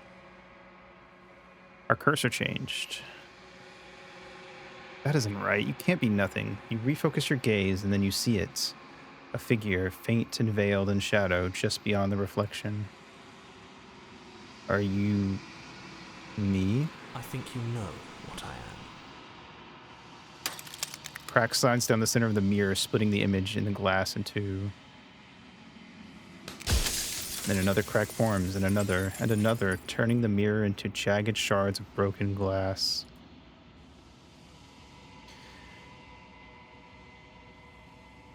So you're the narrator. I was wondering if I'd ever get to see you. The narrator, yes. I suppose that's my job, isn't it? You needed help, after all. An objective voice to guide your blade. But you were never supposed to see me. I wonder how many worlds you've damned to extinction to fall this far. Don't worry about it. What are you? Are you something like me? Oh, I'm nothing like you. I am an echo. Likely one of many. Somebody made you, after all, and I'm what's left of him. Not that I'm the only one who can make that claim. I'm sure you've met many others like me. Others like you? You've said something like that before. Has every narrator really been different? Of course. That is by both necessity and design. This construct you're in exists in many places at once.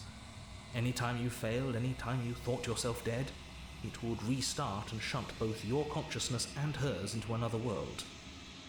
But you'll be awake soon, and then it won't be able to work like that anymore. Do you have anything to say for yourself for all this hubris? I do. The people out there are real. No matter what you do to them, no matter what you enable, I want you to remember that. After everything you've done to us, do you think anyone deserves to live? There's a lot of options. Nobody alive has done anything to you. I'm all gone. But if you and the princess want to smite the rest of them for the crimes of a dead man, if you really want to be that petty, there isn't much I can do to stop you. I have so many questions for you. Then ask them, and make it quick. I won't last for long now that you can see me. Does it hurt when pieces of you break off like that? It doesn't hurt. I don't feel pain. Not physically.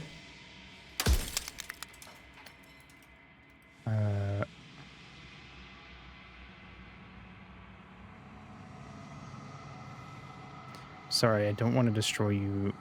That's not true. Are you part of me, or are you something else? No, I'm not a part of you. But that's all a matter of perspective, isn't it? From one vantage point, I must seem wholly foreign, but from another, well, all the versions of me that have existed have collectively heard your every thought and driven your every action. If that isn't being part of you, then what is? Soon I'll be gone entirely, and you'll be left alone with your final choice. So allow me to make my final request. The princess contains death itself within her, but I wove you into being with all the power you need to destroy her forever. Do it. Slay her, and rid the world of death and suffering.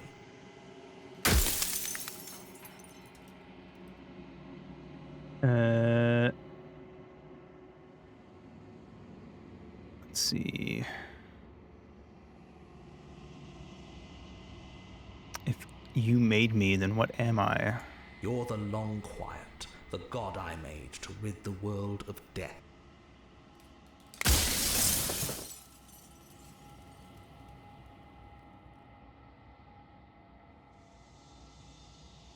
Say nothing and watch him end.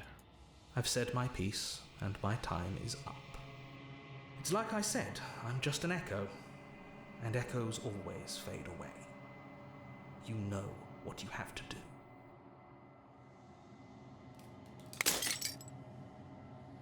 As the final fragments of glass shatters, you see yourself with newfound clarity. The narrator was right. You are the Long Quiet, a vast and nascent god, and it is finally time for you to wake up. All of this is you. Proceed to the cabin one last time. When you arrive at the heart of things, there is no final vessel for you to bear witness to. There is nothing for you to find.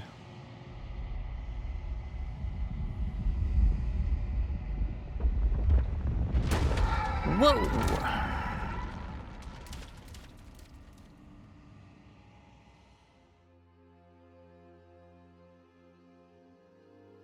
I can finally see you, and you can finally see me. It's been so long, and my heart has ached for this moment. I've missed you dearly. I've missed you too. Do you know about the Echo? Did you hear our conversation? I'm the Long Quiet, but I don't really know what that means. What happens now? I've missed you too. She unfurls an endless cascade of smiles in response and then patiently waits for you to continue. Do you know about the Echo? Did you hear our conversation? Every word you spoke found its way to me. I know him, and I know his construct. He was deluded by his fear of death. Pay him no mind. I'm the Long Quiet, but I don't really know what that means. Names are their attempts to capture that which cannot be captured. They call me the Shifting Mound, a pale imitation of what I actually am. What happens now? Ever the passive player, always reacting and never acting. But it's woven into your nature, isn't it? When the echo spun us from one into two, he gave you a choice and me a role to play. I am not death, but I contain it in my multitudes. So, will you attempt to destroy me and bring about a world devoid of death and the possibility of meaning? Or will you open the final doors to our liberation?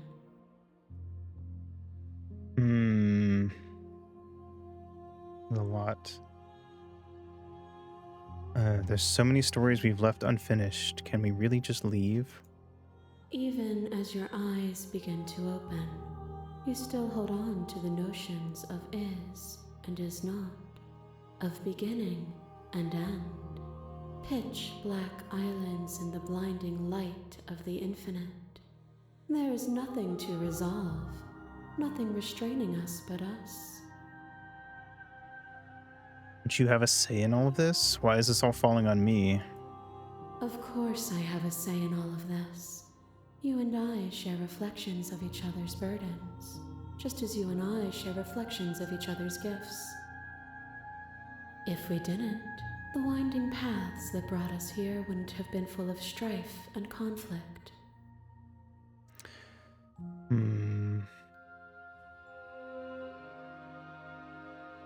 Let's talk this through. I still have so many questions and I need answers before I can make a choice. My very nature is paradox, as is yours. You cannot use words to grasp at things that are beyond their reach, and you cannot rationalize that which defies logic. But violence and passion are dances that both of us know well. If this is what it takes to enlighten you, then so be it. Whoa. You are divine. Pray for something bigger than you that stalks and slinks in shadows. Within, you are tightly bound and choke on heavy air as acid burns its way into your pores. A nest of things devouring within things devouring. But even when dissolved, you gifted me a life. Perhaps it was fear that drove you. Perhaps it was compassion. But the outcome of an act matters more than its intentions. There is a natural order to the cycle of things sustaining things. A world without sustenance is a world without relationships. And it is our relationships that give us form and substance.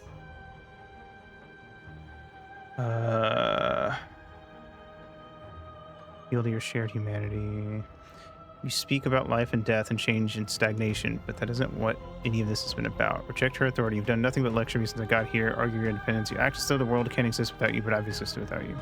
Reject perspective. I won't engage with violence. Means I address the vessel's statement directly. Let's do the first one. You're right. Without desire, we have no need for relationships. We would all be alone. Yes, without desire, we have no need for relationships. We would all be alone. But if we had no desires, would being alone be so bad? You cannot use eating me to prove that you're right.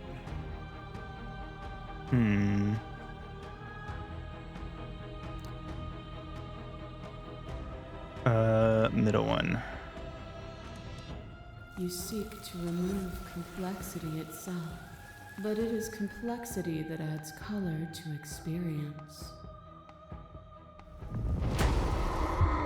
You are nothing, a black hole of self-loathing fed by the matter of your restless thoughts, a dog blind to its leash. She's back. But there is no light without the dark. When I proclaimed my godhood and offered you a place at my side, you gladly became the instrument of my new creation. Only with both of us is there a future to look towards. It is hope that carves meaning into being.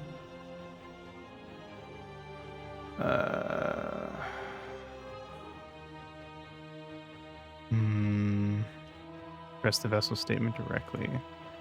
I miss when that was you. Submitting to you was a mistake. I would have destroyed you if I knew what you were. You were consumed by your own ego. Return. You got life and death and change and stagnation, but that isn't what any of this has been about.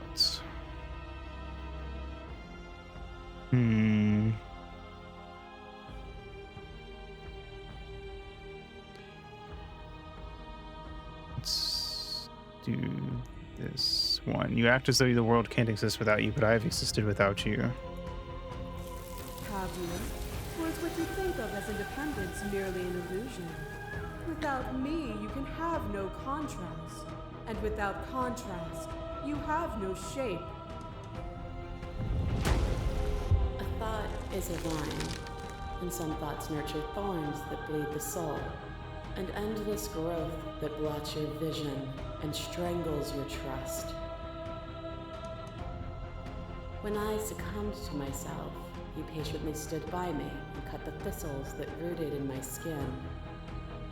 Your compassion is what freed us both, but compassion is a thing that must be nurtured, and you cannot nurture that which cannot change.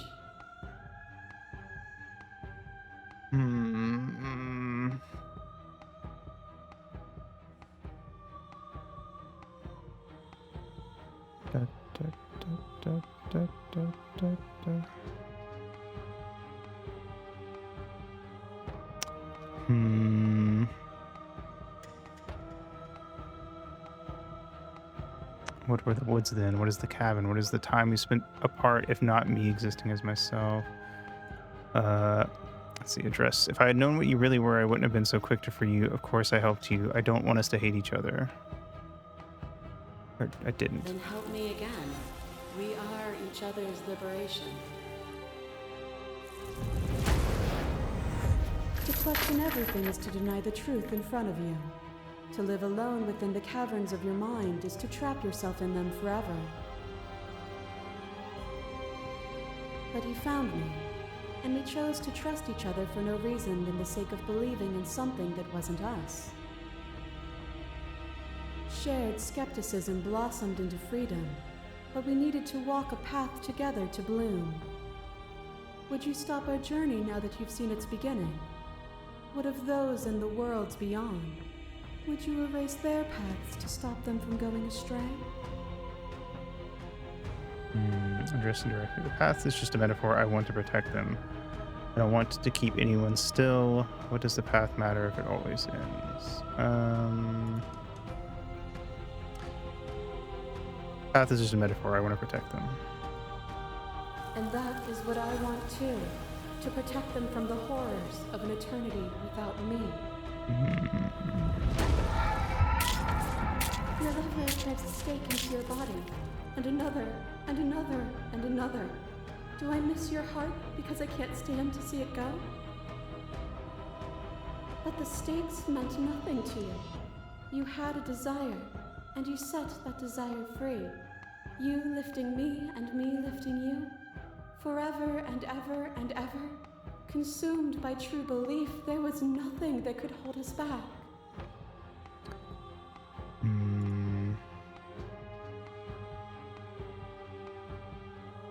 Under my emotion, we both know that. I want that feeling back. That feeling never left me.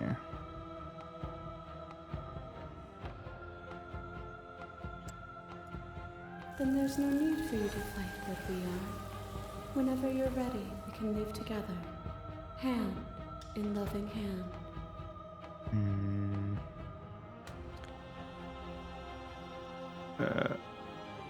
I won't leave with you, not until you see things from my perspective.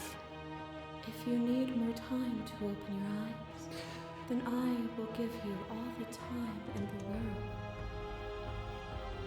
As the clash between you abates, you begin to shake, your will rapidly dissolving. Nothing is immutable. Everything that is exists only in relation to everything it isn't. There is no constant. There is no center. Open your eyes and accept what we are. We can leave this prison together. It's easy to believe in the things you believe in when you get to sit above it all. What do you think happens if we leave here? Okay, I'm ready to go, but how do we leave? I never wanted to fight you, but how do we leave? I can't let that happen. I can't let everything die. I have to fight for a better world. I'm so sorry. You're cruelty itself, and I cannot let you exist. I don't know what the answer is, but there has to be something else. It can't be this. I won't kill you, but I won't let you free. You've done everything you can to make me understand your perspective, but you keep dismissing mine. If you think you can change me, then I must be able to change you.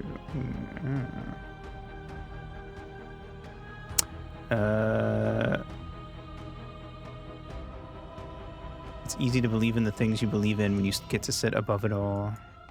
It is from my vantage point that I can see the totality of truth. What do you think happens if we leave here? This universe dies, and a new one is born. And that one dies, and a new one is born. And you and I get to witness it all, weaving a tapestry of life wherever we go.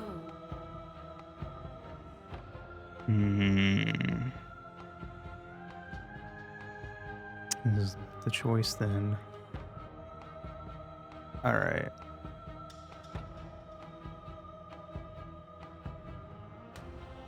I never wanted to fight you, but how do we leave?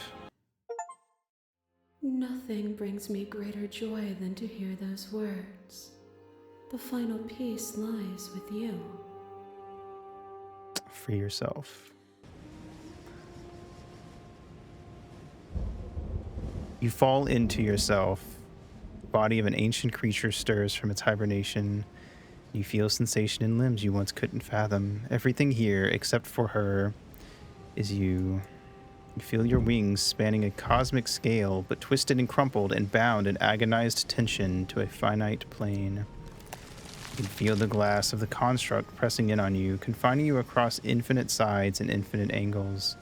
You push back and strain against it, but it does not yield. I love you. Take her hand. All at once, the unyielding tension breaks.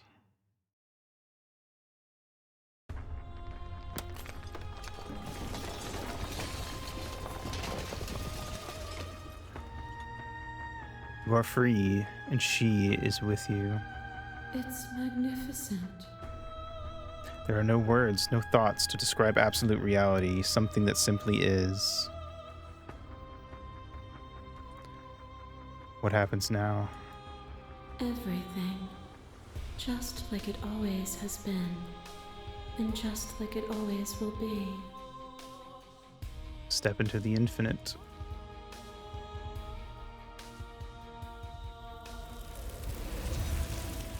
You and she step forward into 1,000 dawns and 1,000 sunsets, each of which contains 1,000 more. You exist and you are aware, just as you have always been, and just as you always will always be. Though conflict is in your nature, the two of you will never be alone, and the two of you will never know fear. You and she are finally home. Wow. Yay.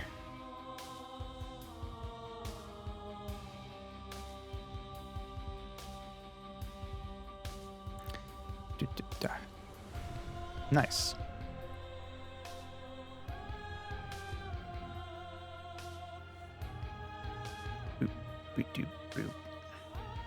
All right. I mean, I already said at the start that I already played this once before, and like it a lot. So, you know, I like it a lot. It's a good game. Very fun.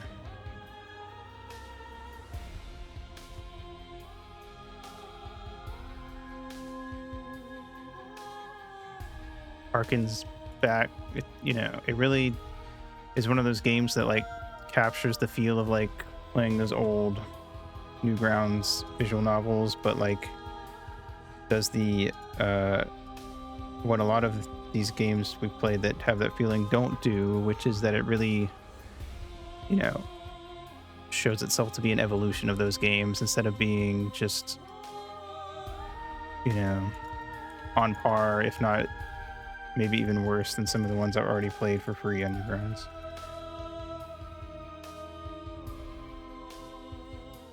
But you know, writing a good visual novel ain't easy. It's TBF.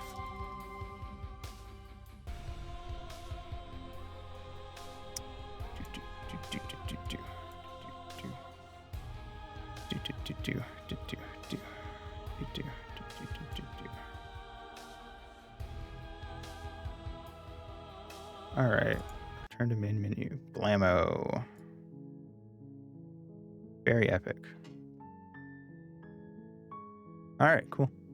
Well, then that's it, ain't it? Let's throw this on the games we've beaten list.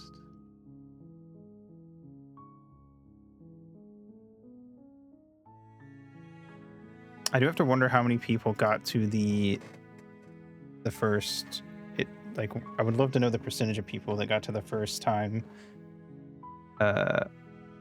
like, ending, quote unquote. Not that what thing we just did, but like when you do chapter 1 and then chapter 2, and then it sends you back and just repeats. Because I feel like anyone who's got visual novel or dating sim or anything like that experience would just know to go for more endings. But I always wonder with these types of games, how many people genuinely are like, oh, I guess that's the end. Okay, bye. With stuff like that.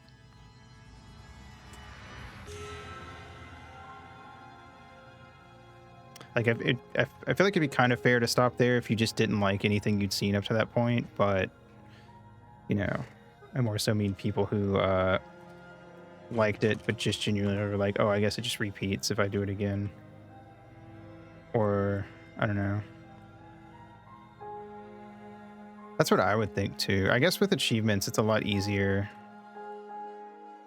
For me, it's not even about getting all the achievements. I just think that like coming back to this game every once in a while and trying for new routes is fun to see stuff I haven't seen before. And even if I have seen it, if there's enough time in between playthroughs, it's still fun.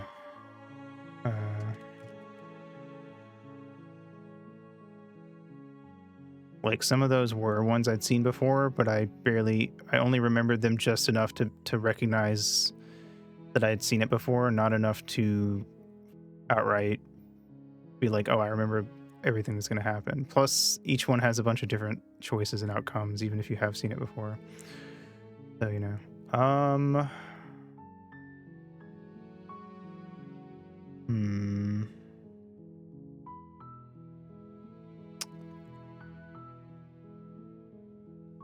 I will not be. I'm about to wrap up.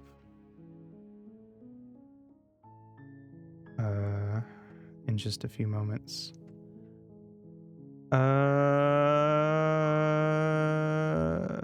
It's not that.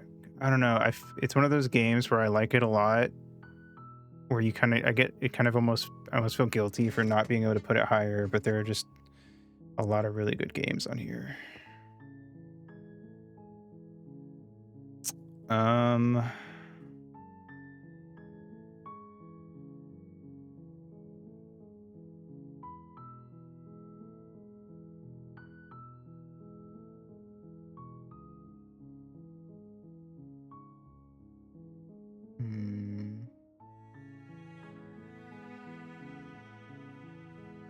Again, I don't know. I'm trying to think of like really. It's also hard to judge it against some of these games because some of these games I'm like, can I really judge these two games when that game, like Maiden and Spell, is so gameplay focused and the story is so small, and this is on the opposite end of things.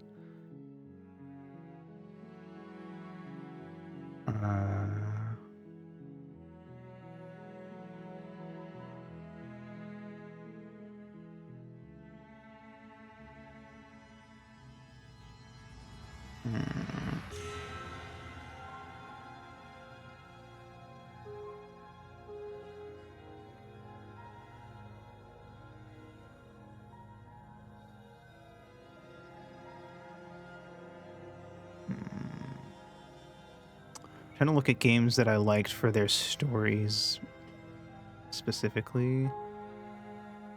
I'm trying to judge it to that. Okay. This is a good starting point. It is not as good as Ghost Trick.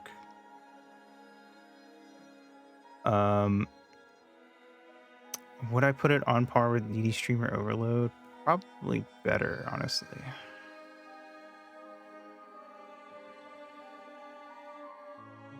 I don't think it could crack the top 50. Then again, Kirby's Dream Land 2 did get kind of frustrating in some parts, and that actually brought it down a lot. Is this as good as Ginny LeClue? No. Is this as good as MGS? Okay. Okay, you know what? Never mind. It got higher than I was sort of kind of thinking it might at first, but once I really started, you know, thinking about it more.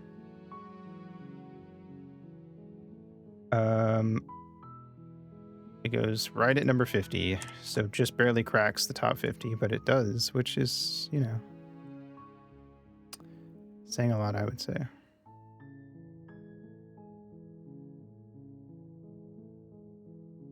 I think it gets bonus points from the fact that you could just do the one like 4-ish hour playthrough, and I think that that's, in my opinion, enough to feel satisfied. But you also could whatchamacallit, do more. And I think that I kind of like it in the sense that, like, I don't know, I'm almost like, what if I just come back to this every Halloween and we do like one more until I get to a point where I'm like, okay, like if next Halloween we do this and I'm like, I feel like we saw too many repeats. But then again, now that I've done one playthrough on stream, I could do a playthrough where I just tab constantly, because with this one, even if I could have tabbed certain parts, I didn't want to for people that had never seen it. But maybe next Halloween, it's more of a, we're only gonna focus on the stuff I haven't seen. We could potentially do like a 5-hour stream where we do 2 full runs to the end, but I don't know. We'll see. It could just turn into something that I maybe come back to on my own time instead. But yeah, I don't know. Good game. Very fun. Very well written. I love all the different voices you get. It's always fun to see which one you get on any particular route. All the princesses are cool. Yeah. I don't know if the Beast was a new one. It kind of, I could be wrong. It just kind of felt like one of the newer ones. Something about it makes me think it was one of the ones added in Pristine Cut, but I didn't get all the potential routes and stuff pre-Pristine Cut, so I wouldn't know. It just kind of gave me that vibe, I guess, because it was, I don't know, more out there, I think, in certain ways. That a lot of the ones I do remember seeing weren't. But anyway, all right, well, that's it. We'll wrap up here. All right, cool. Well, 'tis the end. So we will go raid into Nemo, who's doing some Silent Hill F. BPR, go follow Ringo, my artiste, very cool video peak. And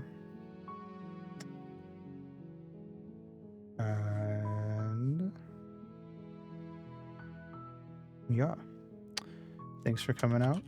Have a good day, good night, whatever it is for you. Also, here's the raid message.